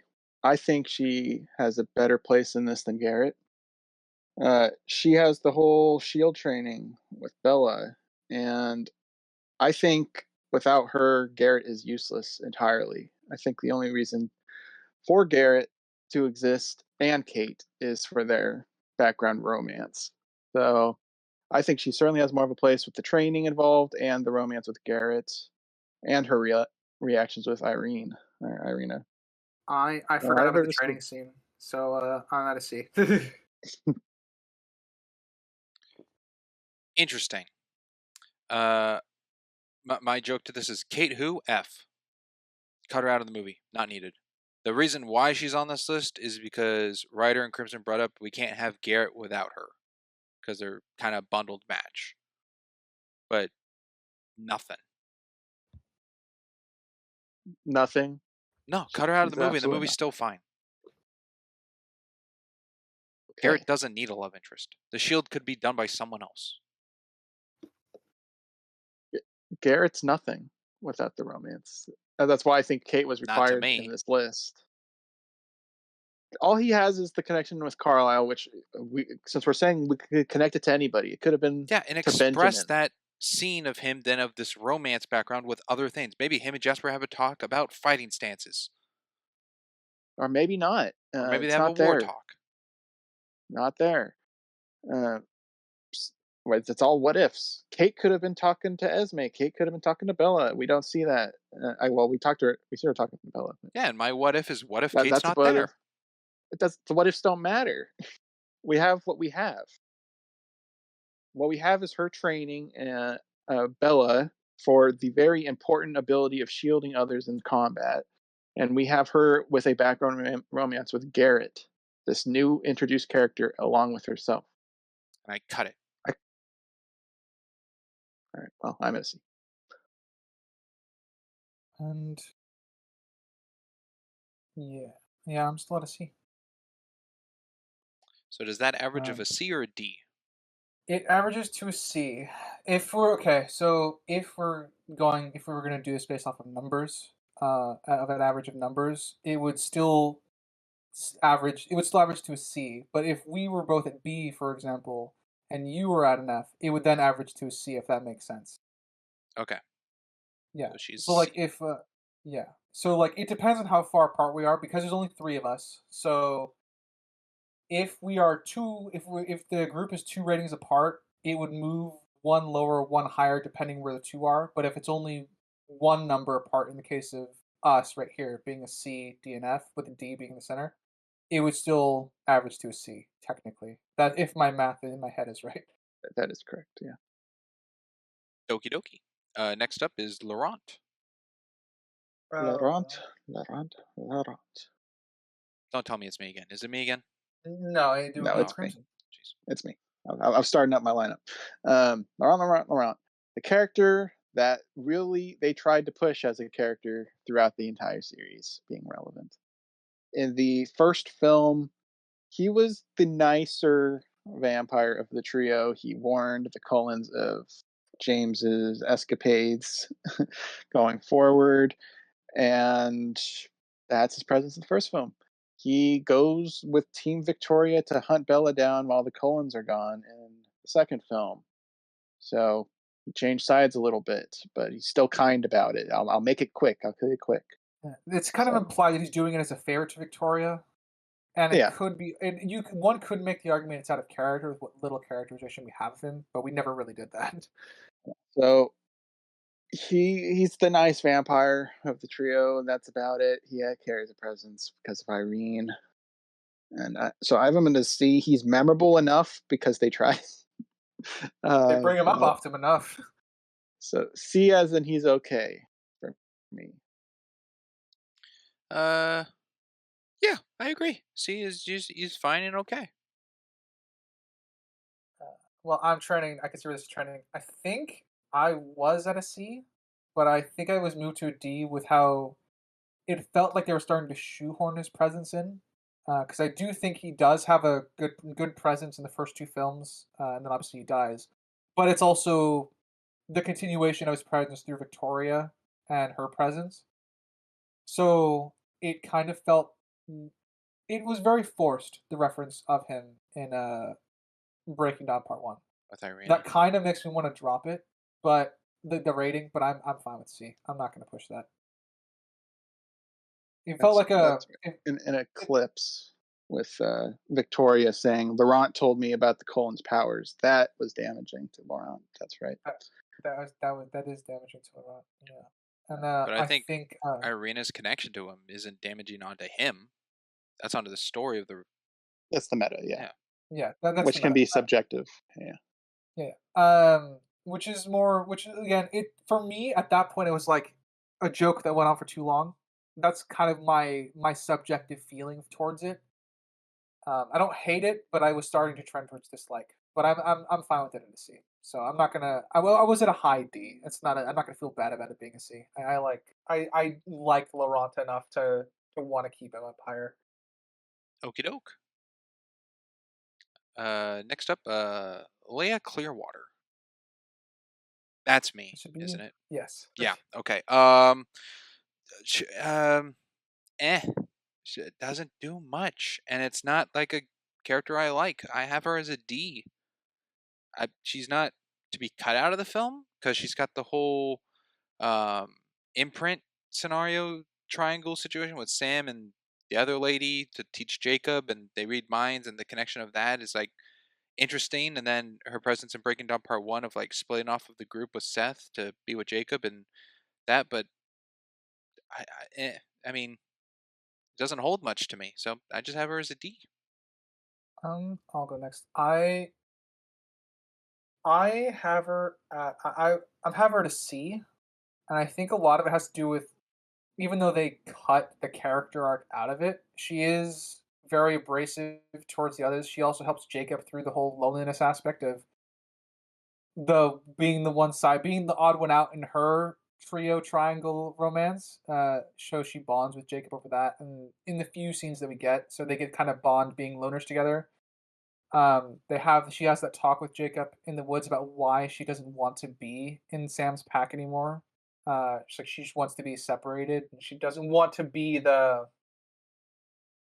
odd triangle, the third wheel. This is kind of what she felt like she's relegated to, but she's still stuck as a part of the werewolf pack because she has nowhere else to go.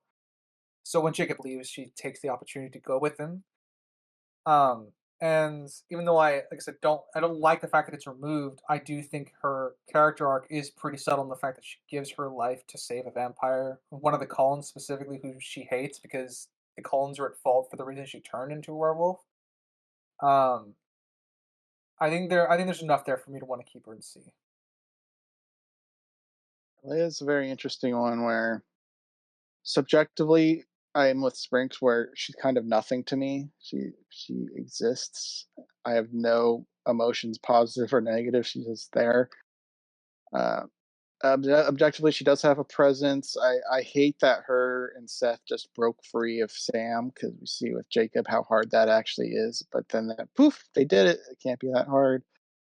Her scene with Jacob is decent, but outside that, she's not much of anything. Her death in the what if scenario was good. She sacrificed herself to save a vampire, which is something she hates. That's like her core trait of her in this franchise. Is she just hates the vampires to where Jacob always brings it up. I don't think you can do it because you hate them so much. So that was powerful. And we know the what if scenario is real. It just didn't end up happening because Arrow was shown the vision. So that does affect her as a character to me. So I have her to C. All right, that's a C. Next up, Mike Newton. Um, the man who's interested in Bella manages to get a double a triangle date with her. He Yeah. is the blonde friend. Yeah. Right. Yes. Okay, just making sure to get to the right The character. crybaby who can't watch action movies. Punch Fist or something? No, he Yeah. can't watch gore. Or Yeah, gore specifically. He's not. He can't stomach gore. Um, let's see. I think he's serviceable. I I'm personally subjectively annoyed by him, but I think he accomplishes. He has more of a presence here than most of the friends do because he's also one of Bella's potential love interests in the Jacob centric movie. Um, and he's gets constantly overlooked. Uh, uh, and while I have a trending dislike for him, I think he's does a enough to Oh man, I don't want to put him in C. He's a character I want to put in D, but I think I'm at a C with him. I don't think there's a lot for him with what they. A lot of missed potential with him is pretty much where it gets down to. I think he, like the rest of her school friends, serves a purpose. And but again, with him, I just don't like him. You know, is where I'm trending with him. Yeah. Ryder, you said a Well, love interest in New Moon? I mean, she accepted going on a date with him. So But yeah, wasn't it a So group effort and just they were the only two who showed up? he viewed it as a date, and she no, said we should invite friends. yes, he tried to invite her on a date. Yes, that's he does fall under the category of potential love interest He for asked her that to brief prom in the moment. first one. Yeah. So even though it's not requited or whatever, he's I still a didn't see love it that way in interest. New Moon, but okay. He's Um, very much trying, but I get what you're saying. I suppose. uh, for me, I had him at a C, but that was with my personal list. I cannot put him in the same level as Jessica and Angela. I I don't can't want it do to it. put there. So I have him at a D now. I don't like him, much like Ryder, and Franks doesn't like him based off of our coverage. uh, I know that that much. His presence in the film is, I don't think he's removable, but it they could have done more with him. The trio date at the movie was fine. They tried to introduce some humor, have some conflict for Jacob because Edward's out of the picture at this point. So he is a tool to some degree and some friend variety for Bella, even though Bella doesn't care about any of her friends really. So D for me. I also have Mike as a D. He's just kind of there. Don't like him that much. He's not an F because he has a presence that affects Bella and other people, but that's about it. And he's a crybaby. I mean, I don't want to. 'Cause I actually like the fact that he's a D, but I'll still I'll play devil's advocate. I don't think he does anything out of character. He still has a general impact on Bella and the rest of his friend group. I think because of his small presence, he is how he doesn't get like his character doesn't break or anything like that. It's and he again is helping to push Jacob's story along. So I think there is a lot to warrant him not going lower than a C. And to me, that's the Writer. difference between how we see the scale because to me, that's why he's not an F. Writer, I agree with you. But since this is a mixture, my dislike of him overpowers my objective sensibilities. Sweet, thank God he's in D. Awesome. Yeah. I will say on the mic topic, the actor I think did a really good job at the movie scene where he was crying. I thought that was Yeah, really good. he's trying to watch, but like tearing up. Where, Yeah, where he was so scared of Jacob, and he was in a situation he was so uncomfortable and not knowing what to do with. I actually felt sorry for him to a degree. yeah. I I thought think the that was actor the did only good time I there. felt sympathy for Mike right there. Next up, we have Renee Dyer. I think that's how you pronounce the last name. Bella's mom. Renee is a character, barely, I guess. I don't know. She Who? precisely. We get a lot of Charlie. We love Charlie. We don't get a lot of Renee. Yeah. Um, and one of our guests, Loke, didn't like her. Was one of, we didn't talk much about her, but he said that much. He thinks Two he. guests didn't like her. Cast didn't like her either. Oh, Oh, well, yeah. if we're considering guests, then we got another S on this list. Yeah. So just pointing out, a lot of people pointed her out, or at least Loke said specifically she's a bad mom, and I don't know if I would go that far. She's not good. She's not good. I don't think she's bad though. She obviously cares about Bella. She calls her. She gets her a gift for her trip, and she's very happy for her to get married. So she's supportive on the outside, but she's not there for her entirely. Um, she's more for her own relationship with Patrick, Paul, what? No, Patrick, the baseball guy. She cares more about that relationship than Bella's. That's why Bella kind of left um, to go with Charlie. Good on Bella. So I mean, I have her at a D because I didn't care for her, but she might be I'm changing my mind. I'm putting her in C. All right, there you go. Interesting. I have her as a D because she's just eh. She doesn't really have a presence. And the presence she's there is just kind of just to comfort Bella in the scenes where she needs to be there. Not wants to be there, needs to be there, and what's decided. I don't think of her as a bad mom. She's not a very present mom. How the turns tabled, they say. I have her at a D.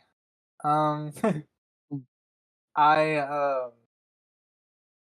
I don't, because of how close Bella is with her dad, and we get a lot of her background presence in the earlier film, like how she comes across as a nagging, almost nagging kind of mom because uh Bella's dad keeps her up to date on the situation regarding Bella. Like her mom is worried about her when she's hurt, and that just get lost. That's just a character that's really dropped. I the fact that she because where you see Springs that she's not a very present mom. I think they do show that by virtue of the fact that she was calling her all the time. They clearly had regular phone conversations and stuff like that. And that's just something that's just dropped as the franchise goes along. And I don't think I like that. Well, that's Because why I for gave me it that the thing. I meant overall yeah, Saga. Like the yeah, first movie, it's held, but New Moon and Eclipse, it's nowhere. And then she comes for the yeah, wedding. yeah. I there's I might be missing something, but I thought there was one scene where she does come up in a later film. But yeah, it's very much a character that's dropped, and which is a shame because they've really developed Charlie, but they don't develop her absentee mom at all, virtually, despite the fact that Bella is supposed to clearly love her. Like, there's not necessarily love lost between them. She's not developed for the audience. So, I'm at a D. All right, D it is. You got it. I'm not fighting. You originally had her there. I did. Next up, Renesmee Cullen, This should be the daughter. the daughter. I guess baby form to kid form. And futuristic teen something or other. Something. Something. So what are you giving her, Springs? I have Renesmee Cullen at a C because she does nothing really great and nothing really bad. She's just a very neutral character. I also have Renesmee at a C because she is a MacGuffin through and through, both in character and in plot device. So, uh, yeah, C. She serves her purpose. I don't. There's not enough for me to hate her. Um, Everything that as it works in world, she's supposed to be some special person. We could talk about how unrealistic she is as being. Uh, we're supposed to think she's unique, though it's revealed to us that she's not, which is probably one of the few damaging things to that whole shebang. But Wait a minute, how C is she through not? and through. Because we meet another person who's quote unquote just like her. Oh, that. Got it. That's the whole point. Yeah, And then we had a talk where Got because it. there's one, there's probably many, yeah. but Because there's one. definitively there's one other, definitively. So Definitive. she's not unique by that definition. No. Yeah. Aside from that, good MacGuffin usage as a writing device. Not the best I've seen, but it is a MacGuffin usage. So see. I think the worst thing about her character is she's not a character at all. She's nothing. Um, I'm trying to think of things she says.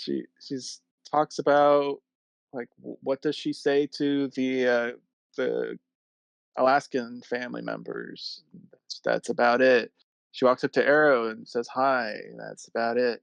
She worries about She Jacob, she cares yeah, about. yeah, she tells Jacob to turn around because they're getting chased by a vampire. It's just she has no character to her. She could just be a character that writes stuff on a notepad and just shows it to the camera. Like, this is what I'm thinking. Uh, which is, I have her to C, but part of me really wants to put her in D because she is nothing. She, but you guys already are at C, so I'll be a D plus. As Ryder would say, she can be written way better, but you cannot take her presence out of the film. Yeah, that's pretty much my feeling, opinion of her. Well, her presence could still suck though. I wasn't batting for removing her. Yeah. All right, almost done. I think we got 5 left. Riley Byers or Riley Beers, however it's pronounced. Ooh, Riley Byers. Riley Beers. Riley Renair Beers. There we go. Full circle.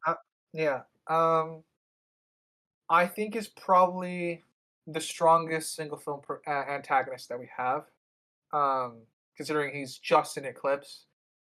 The film starts on him when he gets turned, and we see him essentially being a very, very active henchman for Victoria. He clearly loves Victoria, even though it's unrequited according to Edward's thoughts, which could have been a lie for all we know, but it's kind of implied that's true because Victoria is doing all this to avenge her real mate James. It's kind of implied that it's true. When they In any hug, case. she's rolling her eyes.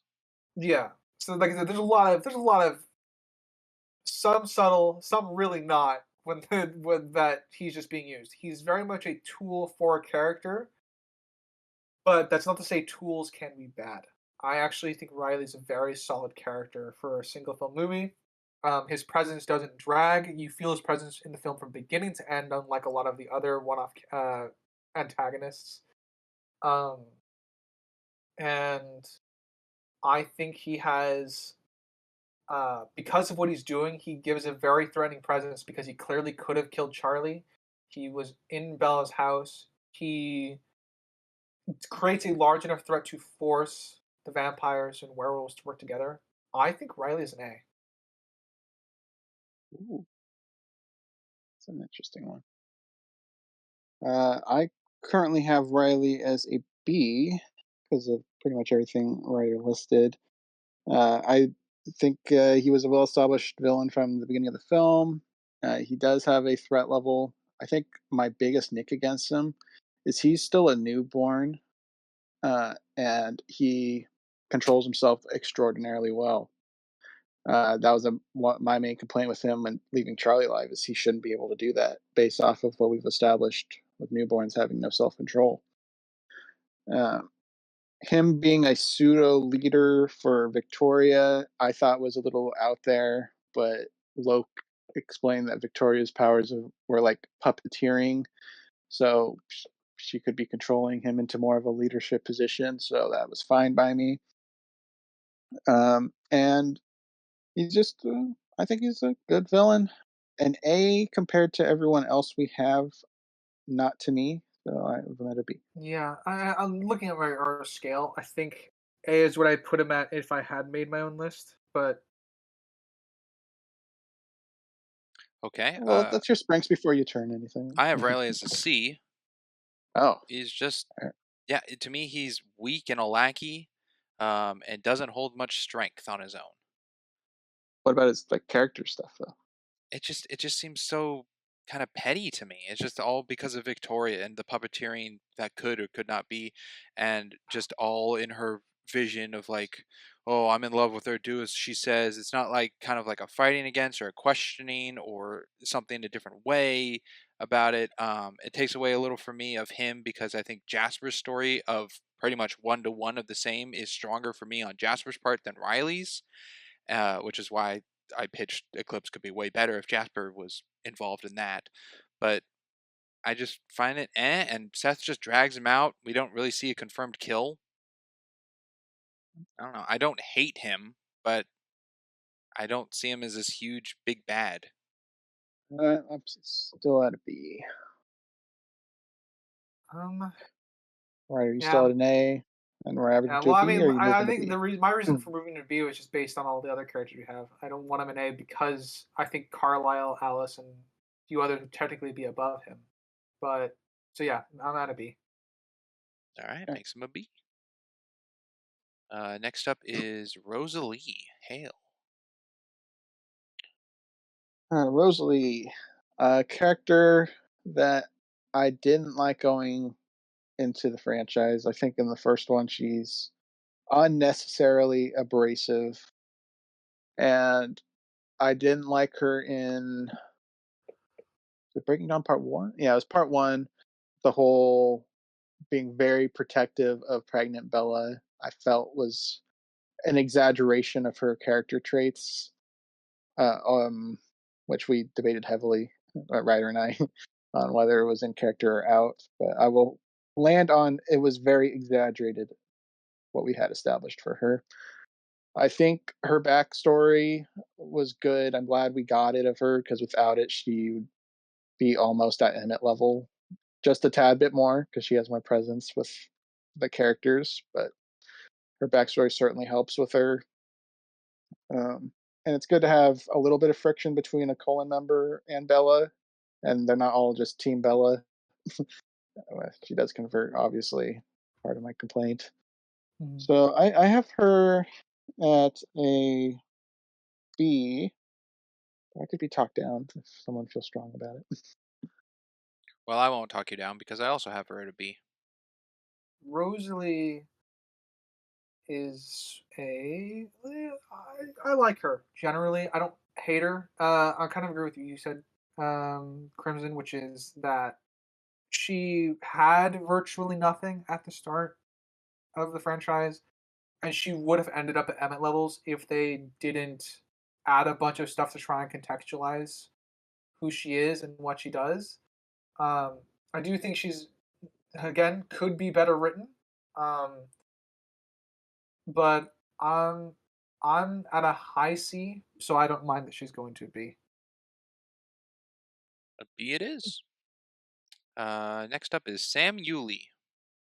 That's how you pronounce his last name. Spanks, what do you think of him? Oh, Sam is a C. Um, he was like for a good time a contender for A or B, but the him being the antagonist of Breaking Down Part One knocked him way down a peg. I think he's overall fine and a pretty good guy. I like his leadership of the pack and keeping Jacob in check and everything. And yeah, nothing really against him at all except Breaking Down Part One. Hearing like a contender for A, even removing that is pretty bonkers to me. That's high praise for Sam. I thought Sam was really Uh, good.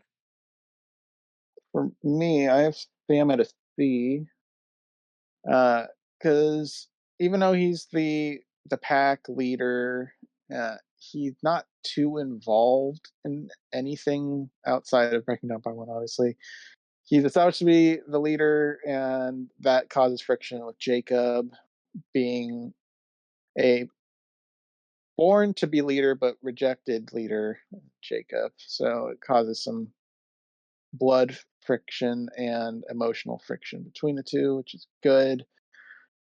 But Sam himself doesn't have much of an impact with anything in the main stories outside of um, um, part one, not part one. And as explained, Ryder thinks it broke his character entirely. I don't think it was to that degree, but it is certainly character damaging.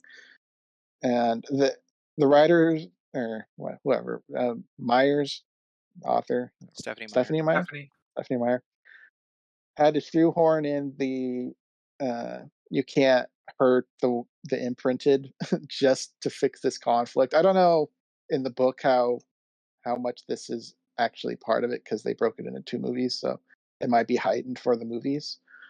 But in here, it really feels shoehorned in just for this last minute save, and it, I think that does affect Sam as a character. So I see. Sam was at a solid B for me for most of the franchise, and then they character assassinated him. I still hold the fact that I think he got really, really damaged by what they tried to do to him. Um, in terms of his importance, he is solid um he's the one keeping the werewolves in check, the same way the Carlyles keep the cult in check. He's entirely treaty focused for every line of dialogue that he tends to spout in the earlier films. He's like, "No, we are not going to break the treaty." He's keeping Jacob in check when he wants to be the one to start the fight with the Cullens because he wants to protect Bella and doesn't want to let her become a vampire. Um, so for me, a lot of my issues with him, well, like I said, I like him, which is what keeps him in a D for me, a lot. Aside from the character assassination bit, and character assassination bit for me will easily drop you, no matter how much I like your character. Um, uh, he's solid D for me. I think he was great, um, but the fact that they flipped him on a dime to make him the antagonist of Breaking Dawn Part One, where suddenly the treaty is thrown out the window and it's unimportant, um, because they assumed the child would kill them all. That's what prompted them to do this, and they already knew Bella as a newborn would threaten everybody because newborns can't control their thirst. Um, so it's that to me would have been an easier justification because they have no idea what is the unknown. In this case, is an equivalent threat to what is known. A newborn is going to be there and threaten everybody, and that's should have been reason enough to break the treaty. But the fact that they really hyper focused it, at least in this specific facet, and he was willing to let Bella be turned anyway into a newborn and threaten everybody. So it makes no sense for why the treaty would need to be broken for this. Two tack-ons for that. One, the structure of Breaking Up Part 1 is a terribly paced film.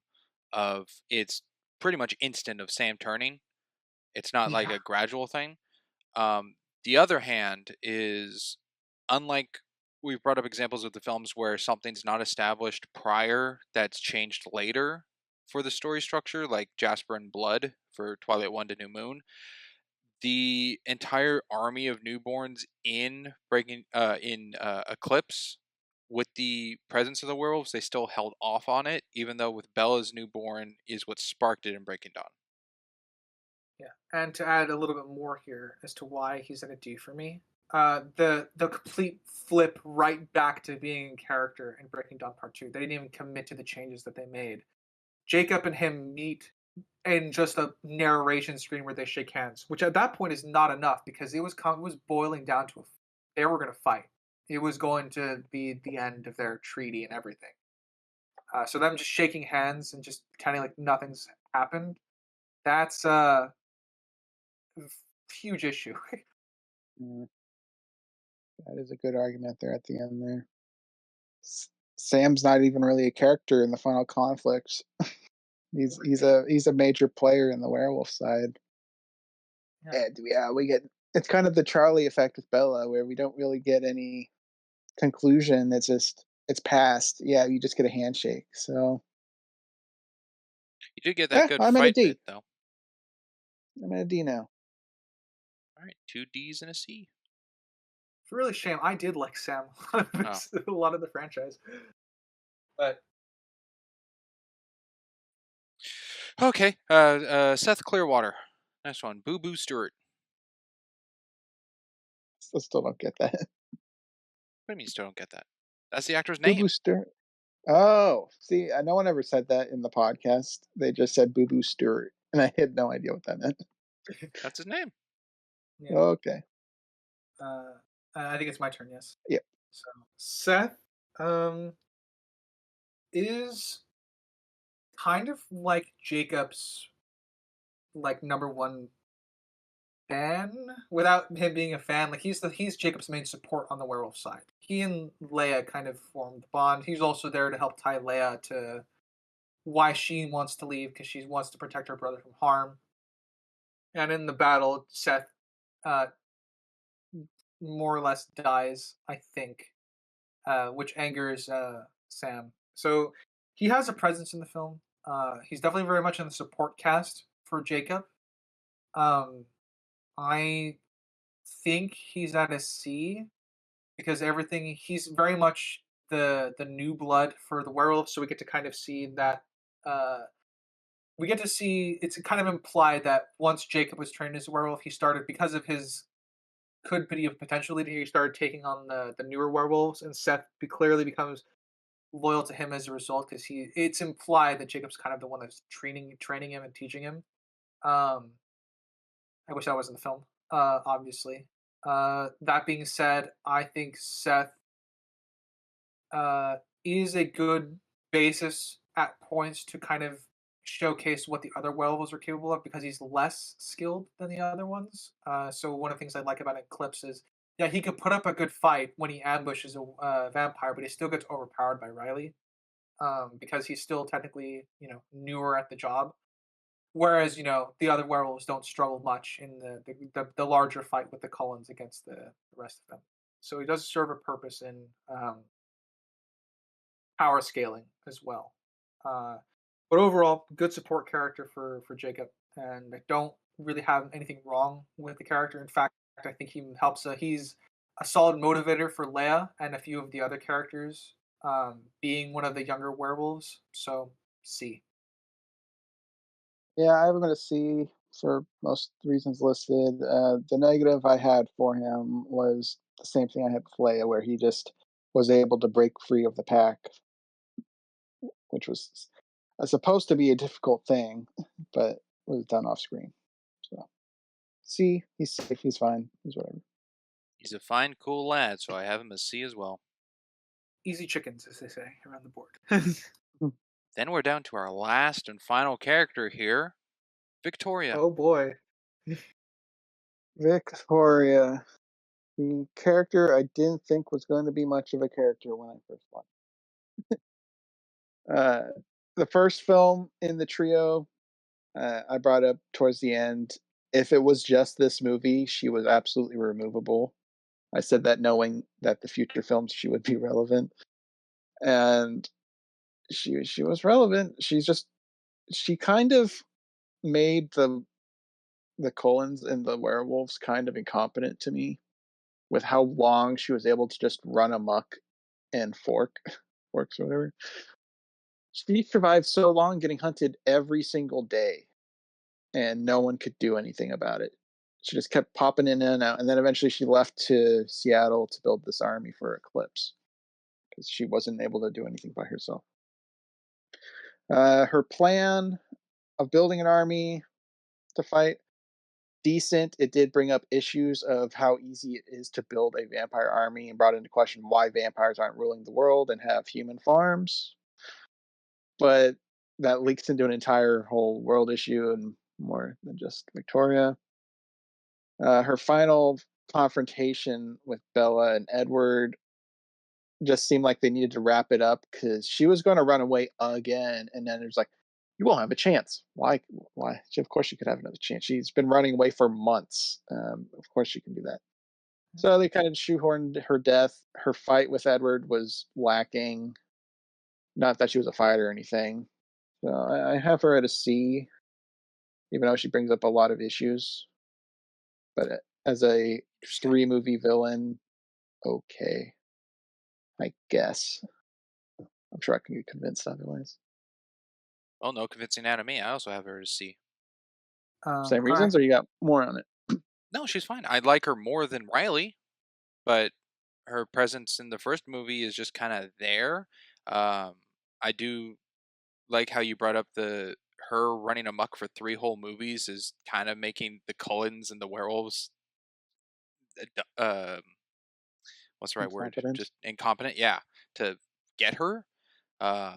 Just, but yeah, I think she's a good presence. I see her as the villain of Eclipse, and she's malicious and manipulative, and yeah, she's fine. And I think Bryce Dallas Howard did a fine job as a recast.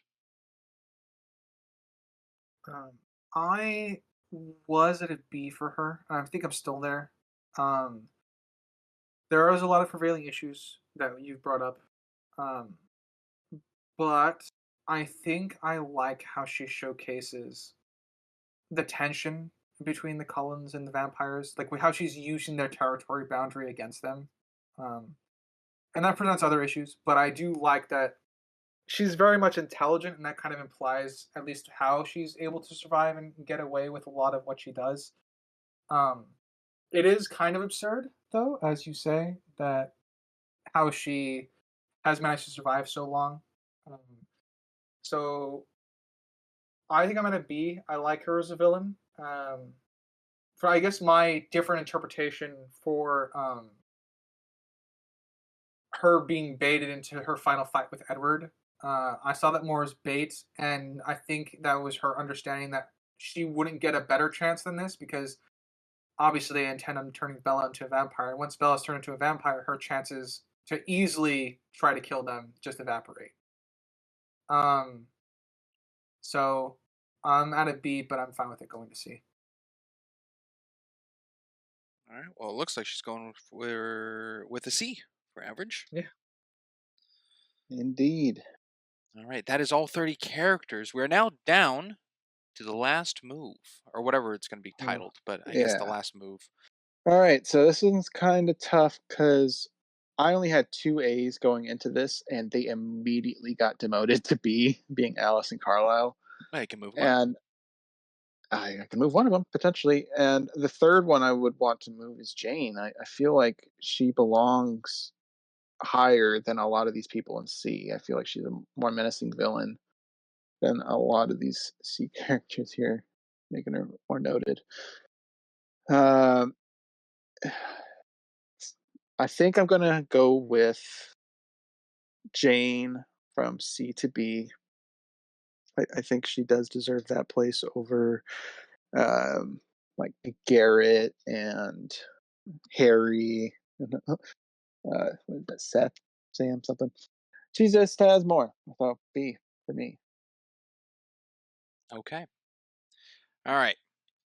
Well, in honorable mentions, for I don't remember Cass's favorite character, but for Loke, Boo Boo Stewart of Seth would go higher. In place of word for Daisy, Daddy Carlisle would go to an A. And for Dr. Ryland Grace, Charlie would come out of an S. But that is just put out. Right now it's down to 2 for me, and one is a personal choice of movement that hits me what I don't like, and the other one I see more as a for the fans, for the audience, the mass majority movement for the greater good. And for the person I am and who I like to be, I will take one for the team, and for you audience, I will move Edward from a C to a B. It's the best I can do. Okay, what's your heart one? My heart one was Kate going down. Kate's way too high. Okay. All right. Well, Writer. the petty part of me wants to move Edward back to a C. However, I think I want to move Carlisle to an A. I Bumping up think, Daddy Carlisle. It'll make Daisy happy. yeah. I think Carlisle has a lot of He's a. I can't understate this enough. He's an amazing background character. I think, uh, him having a completed arc with Edward is entirely goes unnoticed because of everything that's happening in the franchise. And my issues with him are minor enough that I want to see him in A. I think it's a shame I can't move a couple other Cullens up, but I'm happy with him being. Okie dokie. And that is our final list. Man, that's a very different list than the Harry Potter list. How so? Just the Less distribution numbers. I guess so. Harry Because Potter Harry did Potter was also pretty even. did for the also most only part. have one F. Yeah. But that one The had distribution 3 of this A's. is very different. Or 3 S's, sorry. That was a fun tier list. Almost there, fellas. Almost there. What are you saying? It sounds like someone wants to get out of Twilight. Yeah, I'm really ready to leave Forks behind for good. Well, I guess does anyone have any final thoughts, or shall I read us out, gentlemen? I think the Um, list, personally, besides one, I think looks pretty darn good. Yeah, I'm surprised that we have more C's than D's. Honestly, that was the only surprise going into this. But I think it looks Um, good. I like it. yeah, I'm kind of in agreement. I have more C's than I thought. But I think I'm satisfied with the list once we got to debating like down to character stuff. Like I'm happy Sam is in D, even though I would have, I like the character, but I think he was too damaged to go any higher. I guess I'm a little Um, shocked there weren't more A's. I mean, yeah, we I ended think with 0, so Yeah, I think the well, what really undercut that was once the Carlisle and Alice fell from an A2B, because I think they were definitely solid contenders for A's, but we had enough people put them in B for solid reasoning that once that happened, it started rearranging everyone's lists.